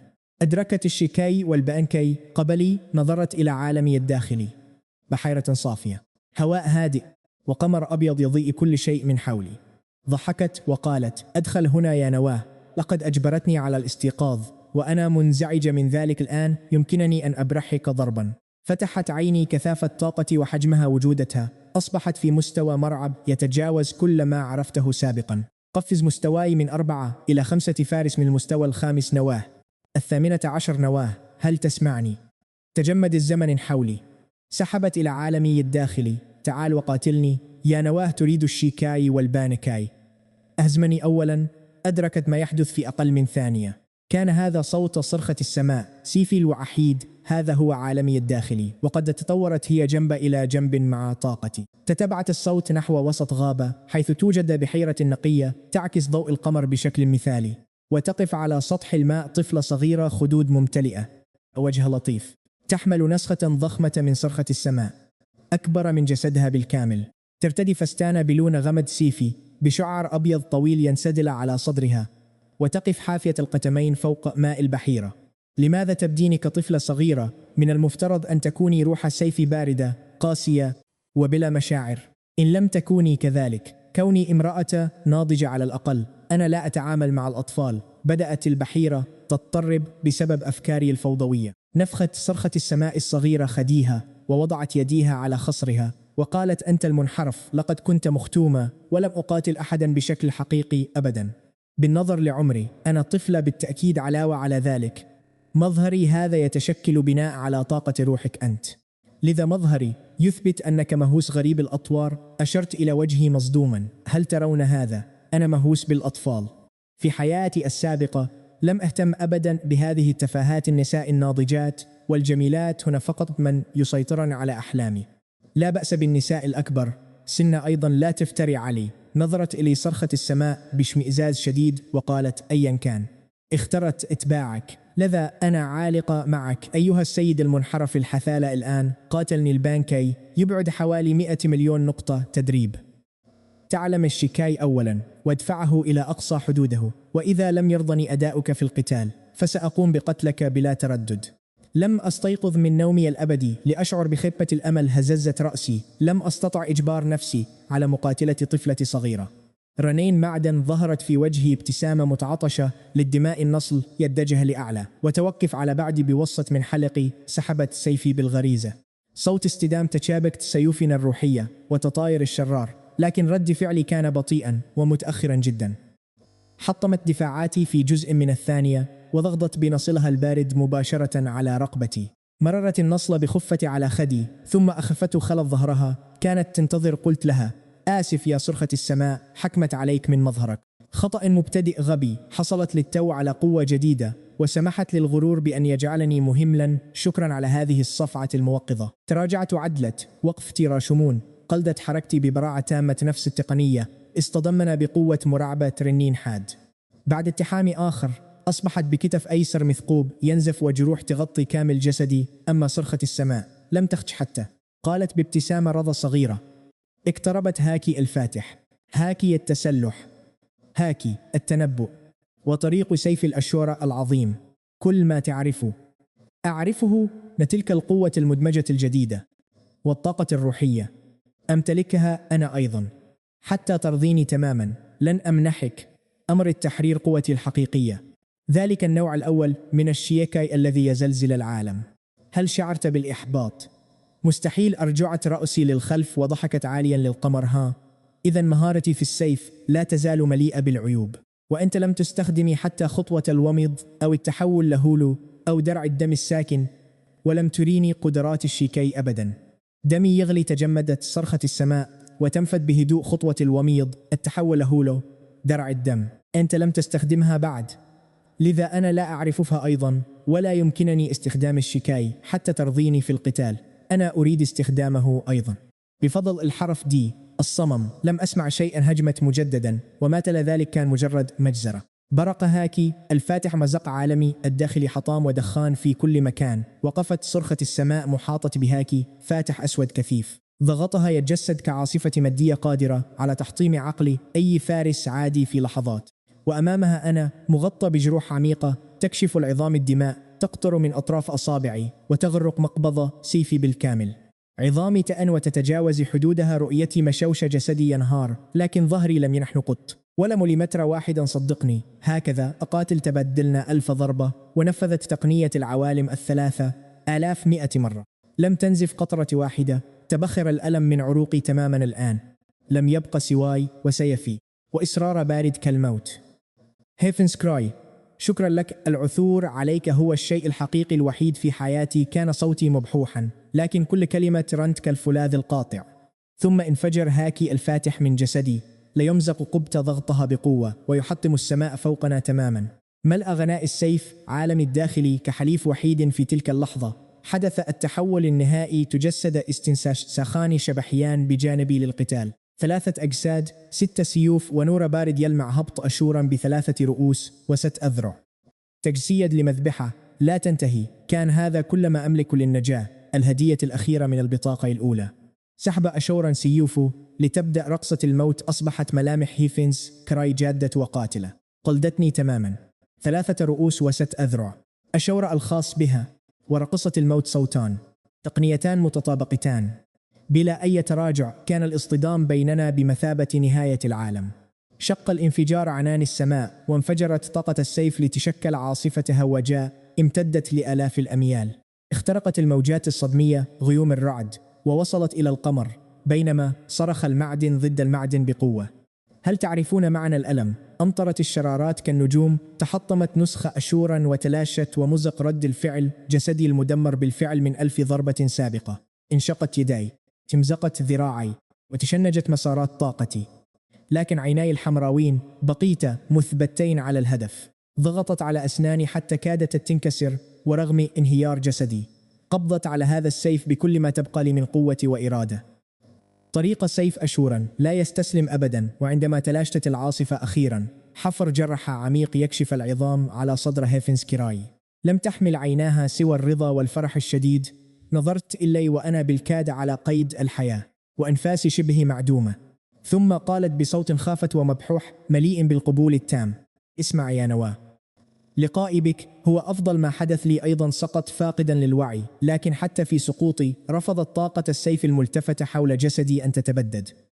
أصلح العالم الداخلي نفسه، هبت رياح لطيفة عبر البحيرة الهادئة، وعبر روح سيفي التي لا تنكسر، وعبر شعر هيفنز كراي الأبيض. لا تمت أيها المنحرف الحثالة نواه، شراكي ملكك الآن، لكن جسدك ضعيف، يجب أن تبلغ المستوى السابع على الأقل، وإلا ستمزقك هذه القوة من الداخل. أعادت جسدي الفاقد للوعي بقوة إلى عالم الحقيقي، ثم نظرت للأعلى نحو القمر الأبيض الساطع، وهمست بصوت: خافت نواه، أنا أحب عالمك الداخلي حقا. كان أقوى جعل هذا النطاق يتسع ليصل للإنهائية. كلما زادت قناعتك أصبحت إرادتك أصلب، وكلما قويت إرادتك تعاظم قلب سيفك، وطريقك القتالي لا تتراخ أبدا. ولا تكن مهملا للحظة، سأكون دائما هنا لأذكرك بذلك. لا مجال للضعف، ولا يسمح باليأس، فقط ناد باسمي. استيقظت وكأنني كنت أستحم في ينبوع مياه ساخنة ومريحة. لم أرغب في فتح عيني، لكن الأصوات التي تنادي باسمي ارتفعت. نواه، ماذا حدث لكم أنتم الثلاثة؟ كم من الوقت نمت؟ حدقت بي 3 وجوه، قلق بوضوح تام. رفعت يدي ببطء ولمست خد كوفي ورفيقتها أماء تشاكرا لينجر التي كانت تعالجني باستمرار، وغمزت لأليسيا: لقد نمت اليوم وليلة كاملين دون حراك. لم نستطع إيقاظك. ماذا حدث؟ أشعر أن طاقتك أقوى بكثير. أنت فارس من المستوى الخامس الآن. هل فقدت السيطرة أثناء التدريب؟ نواه، طاقتك لا تبدو وكأنها دربت باستخدام أساليب عادية ومألوفة أبدا. يمكنني مساعدتك في تبديدها والبدء بشكل صحيح. كوفي، لينجر، دايلينج، أليسيا وقفوا جميعا بجانبي قلقين، لكن السيف وحده رفيقي. ابتسمت بثقة كبيرة وأطلقت موجة لطيفة من الطاقة الروحية الخالصة، تجسست كضباب أبيض نقي يتدفق من جسدي. ليست هائجة وعنيفة كالسابق، بل هادئة وثابتة. لمسها الثلاثة في نفس الوقت لتبدأ كوفي ولينجر بالتحليل. طاقة مذهلة حقا، هذه قوة مستمدة من الروح ذاتها، أضافت دايلينج. ما نسميه قوة إلهية هو فنيا تحفيز الآلهة لطاقة الروح الكامنة للكائن وإعادتها إليه. هكذا قالت أليسيا يتم الوصول لعالم الروح المقدسة باستكشاف روحك وإيقاظ قوتها الحقيقية وكسر القوانين الطبيعية. إنه تجاوز حقيقي للحدود. عمر يصل ل10,000 عام ملامسة للزمن والسببية. لقد ارتفع ختم نواه لنفس خط بداية العباقرة الحقيقيين تماما. ارتجف فمي ذكاء كوفي متوقع جدا، لكن لينجر أيضا. وماذا عن ذلك المتسول؟ منذ متى يفهم سكيرة متشرد نظرية التدريب التجاوزية المعقدة هذه؟ هل ترون هذا؟ تناوب ثلاثة على التحليل، وخلال دقائق اكتشفوا أن القوة الروحية طاقة مستمدة من الروح، وهو ما كانت عليه تماما في الطريق إلى المزاد. ماذا؟ قولي ذلك مجددا أشرت إلى أليسيا، وفكي متدلة من الصدمة. لا أستطيع فهمك. أمسكت أليسيا بأذني بقوة وصرخت فيها مباشرة: أنا فتاة واسمي الحقيقي لآي، وكان لدي أسبابي الخاصة لأتنكر. مظهري الحقيقي جميل تماما مثل كوفي ولينجر وأوه. قوامي أفضل بكثير منهما، وأنا بالتأكيد أجمل منهما. هما الاثنتين معا بلا أي شك. يمكنني تحقيق أحلامك عن الفتاة الجميلة بالكامل. هل أنت راض الآن؟ اسمع يا نواه، أريد أن أسير معك للنهاية. هذه المرة سمعت ذلك بوضوح شديد. أومأت برأسي ببطء: أنت فتاة. وقد شكلت فريقا سريا مع لينجر وكوفي. رفعت أليسيا إبهامها عاليا مشيرة لنفسها وهي تبتسم كالبلهاء تماما أمامي. طالما أن دايلينج وكوفونر كشفت أمرها فلا داعي للاختباء. نظرت دايلينج إلى أليسيا التي تفيض بذلك العشق المثير للإشمئزاز، وابتسمت بسخرية. من الناحية الفنية، هذه الصغيرة لآي خادمتنا الليلة. يجب عليها أن تحضر كلتين ماء غسل الأقدام هراء. لا يهم. أمأت كوفونر: إنها مجرد محظية لدي السلطة لآمرها بأي شيء لا يتعارض مع رغباتي. أنا كأنني أهتم بهذه الألقاب السخيفة. لا يمكنها الرفض أبدا. انتصبت خصلة شعر أليسي الرمادية فجأة. تحول وجهها لشبكة من علامات الغضب الصريح. سأقتلك ما هنا. والآن قفزت دايلينج إلى ذراعي مدعية الرعب. أوه، أنا خائفة جدا يا أخي، أكبر مسرحية مثيرة للشفقة حقا. أحمني أرجوك، حتى الخدم أصبحوا متمردين جدا هذه الأيام. بالمناسبة، هل تتذكر رواية عودة الملك التنانين السخيفة التي أخبرتني عنها؟ أولئك الملوك الذين يتظاهرون بالضعف والغباء لسبب غير مفهوم. ختم الثلاث سنوات وإله الحرب المبتسم. أتساءل إن كانت خادمتنا الصغيرة لآي كذلك توقف قلب أليسيا وسعلت بحدة وعنف. في الواقع خدمة من ندعوهم أصدقاء أمر عادي. لا مشكلة. مدت كوفونر يدها نحو أليسيا بثبات ووقار تام. مكافأة من الزوجة لخيالتها. ارتعش وجه أليسيا بشدة حتى أنني سمعت صرير أسنانها بوضوح. ألعاب نسائية لا تعنيني. مراقبة شجارهن كان مجرد ضجيج مزعج، كأنهن أطفال في مدرسة تافهها يلعبون بينما العالم يحترق في الخارج. لعبة ومنافسة ومشاعر لا أحتاجها. لن أتدخل في هذا الهراء أبدا. سأقف بعيدا كعادتي. أنا لست بطلا غبيا من الرواية رخيصة أو ساذجة. هؤلاء النساء الثلاث اخترن السير خلفي في هذا الطريق المظلم. لن أخون مشاعرهن، لكنني لن أعتمد إلا على سيفي لإكمال المهمة. دخلنا قاعة المزاد ولم يوقفنا أحد. أنت تعرف كيف تسير الأمور. لم يحتقرنا أي حارس أمن هنا. لم يسخر منا أي سيد شاب مغرور أو يحاول طردنا للخارج. لا دخول درامي حيث أطلق هالتي وأصدم الحشد بينما تقع أميرة نبيلة في حبي. لا شيء. كان الواقع ممل ومخيبا للآمال حقا بالنسبة لي. عبثت كوفونر بشعري وسألتني عما خطبي. ألم يكن يفترض أن يطردنا الأمن في مشهد مبتذل كما يحدث دائما، ثم يسخر منا طفل غن أحمق لأستعرض أنا قوتي القتالية ويسكت الجميع، فتهتم بي فتاة نبيلة وجميلة كغريب غامض هراء الأبطال المزيفين. أمسكت كوفونر بياقتي بقوة وأدارتني في الهواء كطاحونة هواء. توقف عن تخيل أشياء لا وجود لها أيها الأحمق. رمقتني أليسيا بنظرتها المعتادة كأنني حثالة أشرب بعض الماء أيها الغبي المعتوة. وتوقف عن قراءة تلك الروايات القمامة مع لينغ إر عودة ملك التنانين. إله الحرب المبتسم. أما الزوجة في إسطبل الخيول. الطبيب الإلهي ينزل من الجبل. سألت عن تلك النفايات بشك. أمسكت لينغ إر بيدي بلطف شديد. لا أستحقه.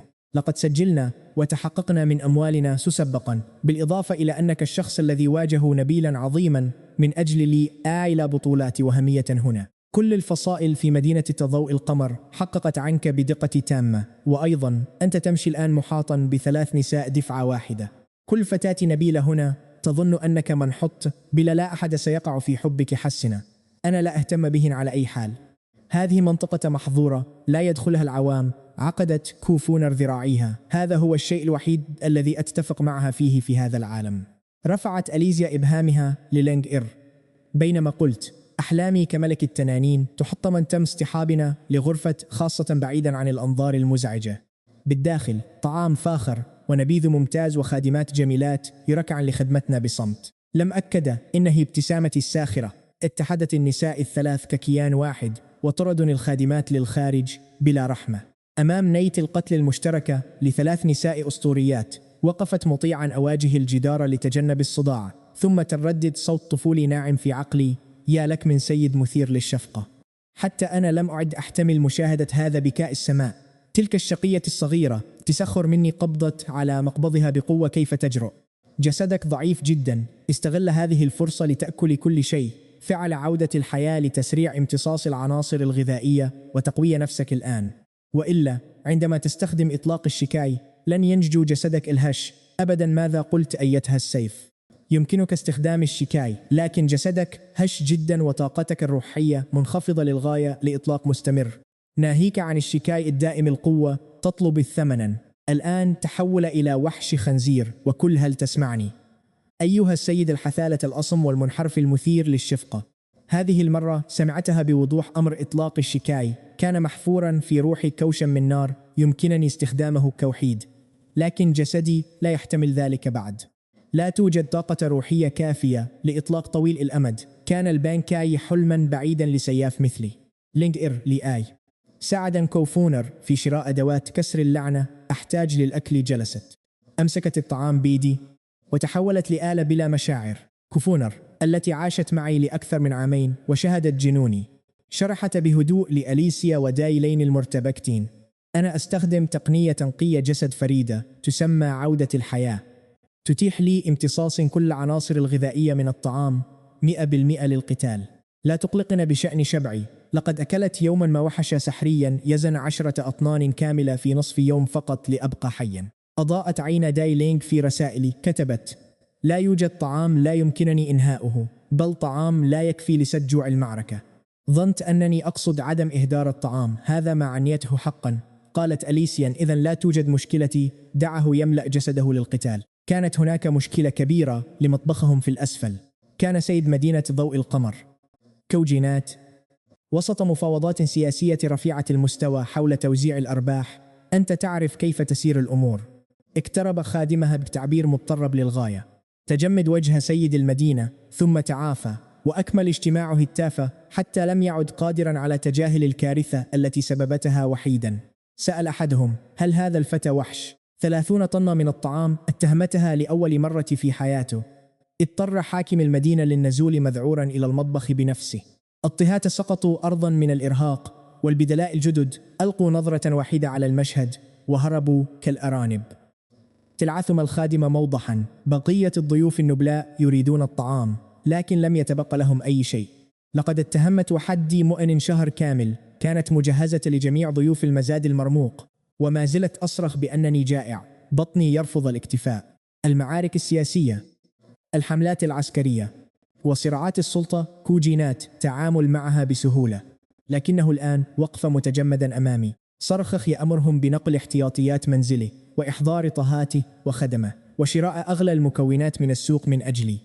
أمر بتوظيف خدم الآلهة لدعم إطئها، مانح الجميع علاوات فقط لكي لا يسمع شكوى عن الطعام مجددا. غادر بوجه الشاحب ومظلم طوال مسيرته الناعمة. لم يتخيل أبدا مواجهة أزمة وحشية من هذا القبيل. دعني أخبرك، جسدي كان ينتفخ كبالون، ثم ينضغط عائدا لشكله الطبيعي، ينتفخ ثم ينضغط مجددا بشراسة.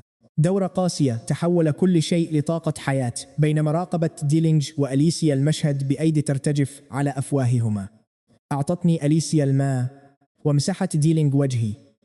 بينما صرخت كوفونر تطالب بالطعام، همست أليسيا: نوح، تدريبك هذا لا يمت لتدريب الفرسان العاديين بصلة. أومأت بصمت: في هذا العالم المثير للشفقة يظنون أن المدارس هي ما يجعل العامة استثنائيين. السحرة يطورون طاقتهم وعناصرهم، وخدم الآلهة يركعون في الكنائس متوسلين حتى يستجيب لهم إله متغطرس.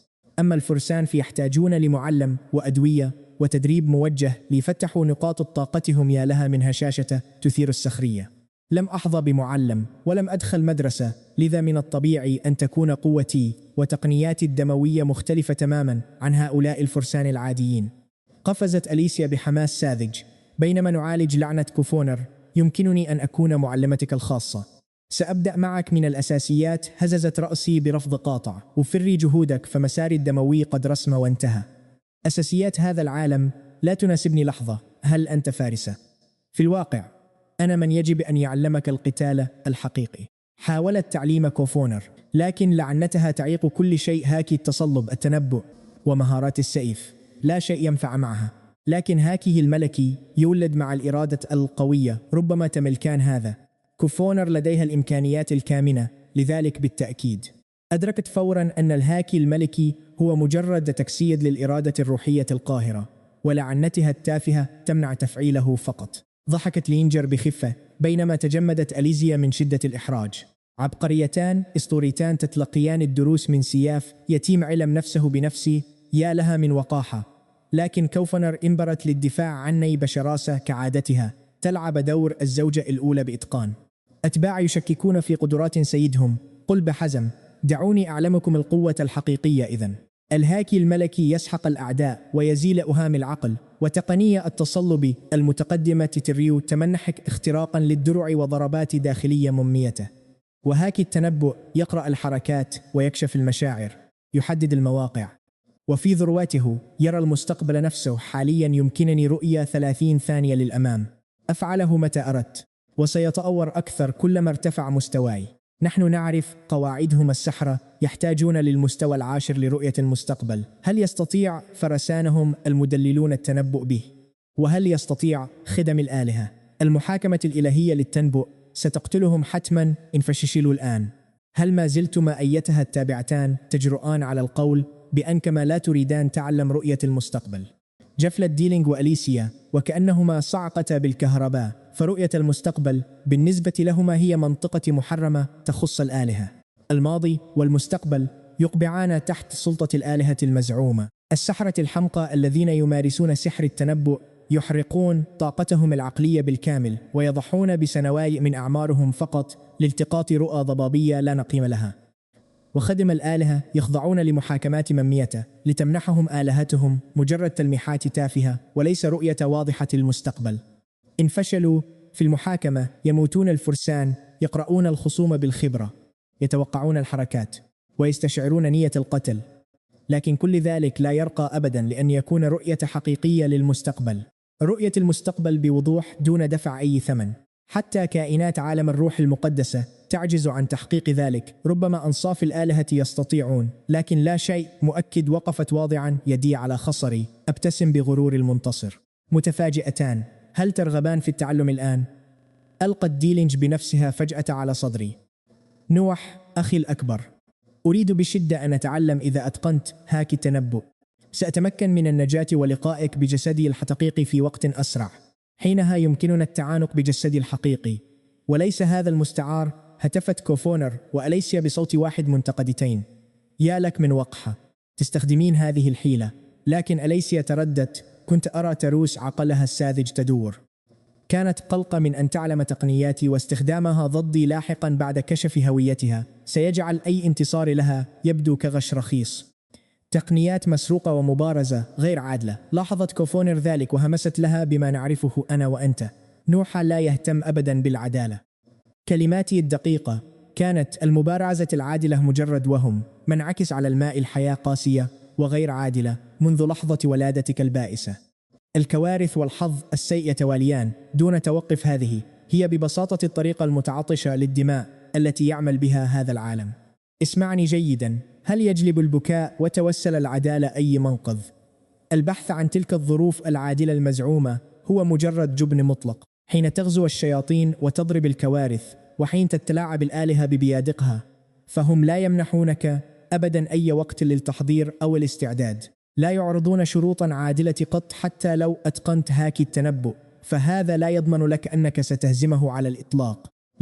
عزيمتك وصلابتك العقلية أقل من عزيمتي بكثير. ميزتك الوحيدة في هذه اللحظة هي أن جسدك المادي ومستوى طاقتك أقوى فقط. هذا كل شيء، لذا استرخي وتعلمي.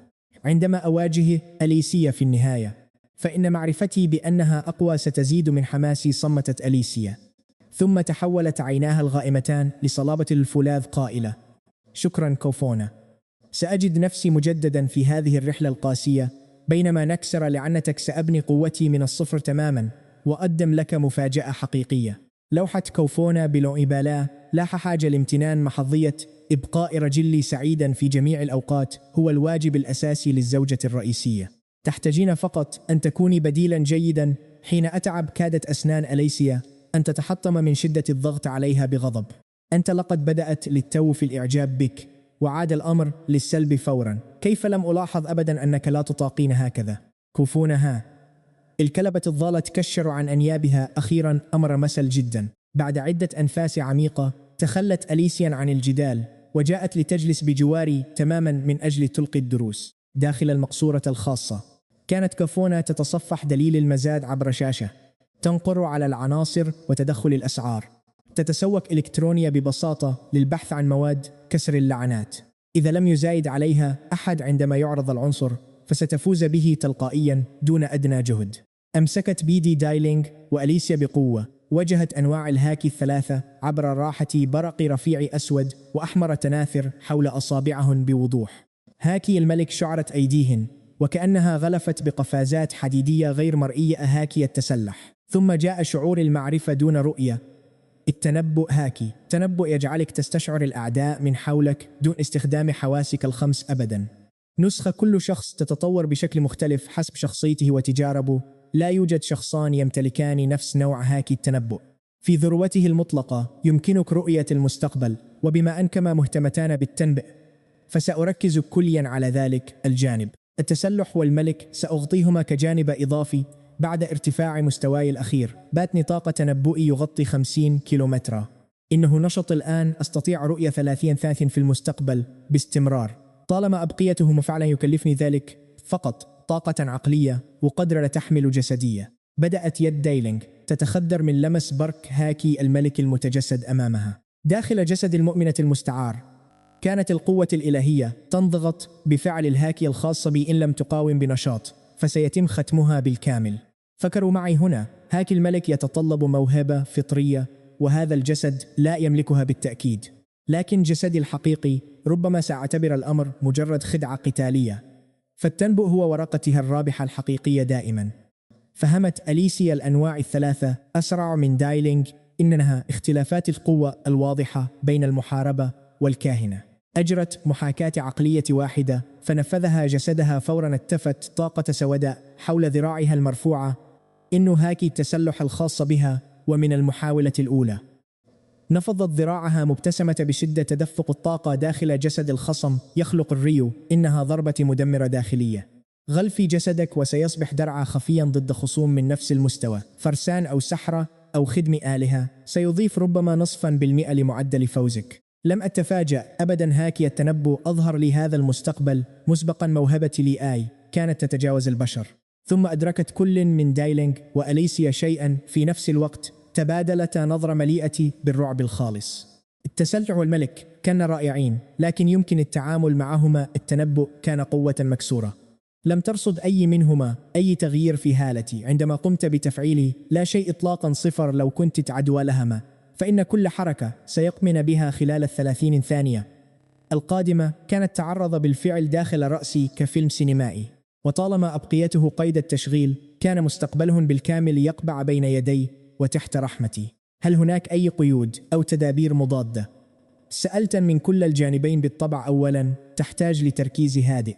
الاضطراب العاطفي يضعف التأثير جدا. ثانيا، رؤية المستقبل لا تعني قدرتك على تفاديه دائما. سرعة جسدك وردود أفعالك يجب أن تواكب ذلك. ثالثا، تنبؤ المبتدئ لا يمكنه اختراق ضغط كائن في مستوى طاقة أعلى منه. عندما كنت في السادسة تحديت سيافا يفوق مستواي بكثير. لم يستطع تنبؤ قراءة حركاتي بدقة. اضطررت للمقامرة بكل شيء على ضربة واحدة فقط لقتلي. ثم طاردني تلاميذه لأكثر من شهر كامل. تعافيت من جراحي وعدت إليهم وقتلتهم جميعا بلا رحمة. رابعا، التنبؤ بعيد المدى والاستشعار الواسع يستنزفان الطاقة العقلية بسرعة عندما تستنزف، لا مزيد من رؤية المستقبل.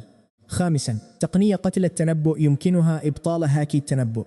إخفاء نفسك بهاكي الملك يطمس حضورك ويكسر سلسلة الاستشعار، مما يلغي تماما كل تنبؤات الخصم. دايلينغ أكوفنا عبقريتان خارقتان. ابتكرت فور عشرات التدابير التكتيكية المضادة في غضون ثوان معدودة. ثم في منتصف الشرح تجمت هاكي التنبؤ خاصة التقط شيئا شيء في 30 ثانية القادمة. كوفونا سنغادر فورا. راقبوا جيدا كيف ننهي الأمور. انتهى المزاد. يمكننا أخذ أغراضنا دون دفع الآن. تحول صوتي لوضع القيادة الصارمة فورا. لا مزاح ولا ألعاب. كوفوني لم تسألني عن السبب، اكتفت بالهز برأسها. دالينغ وأليسيا احتاجت لثنية إضافية لتستوعبا أنني رأيت ما سيحدث شيء ما على وشك الانفجار في المزاد. هل هناك من يبحث عن المتاعب معي؟ تحالف الوحوش أم أعراق البحر؟ لا يهم، كنا عند المخرج بالفعل. هززت رأسي وأنا أثبت عيني على زاوية محددة داخل القاعة. شياطين كوفوني ودالينغ وخصوصا أليسيا وجوهن الثلاثة تحولت إلى الجدية التامة والبرود بمجرد أن غادرنا المبنى. بوم عمود هائل من النار انفجر من داخل قاعة المزاد ليمزق السقف ويعانق السماء في لحظة. الفتيات الثلاث بدأن في سرد ممل ومتزامن لتاريخ الشياطين بينما كانت قاعة المزاد تحترق وتنهار خلفنا. كائنات صنعها إله الهاوية بلا مشاعر ولا جنس. القتل وحده هو ما يمنحهم نشوة الفرحة الغبية.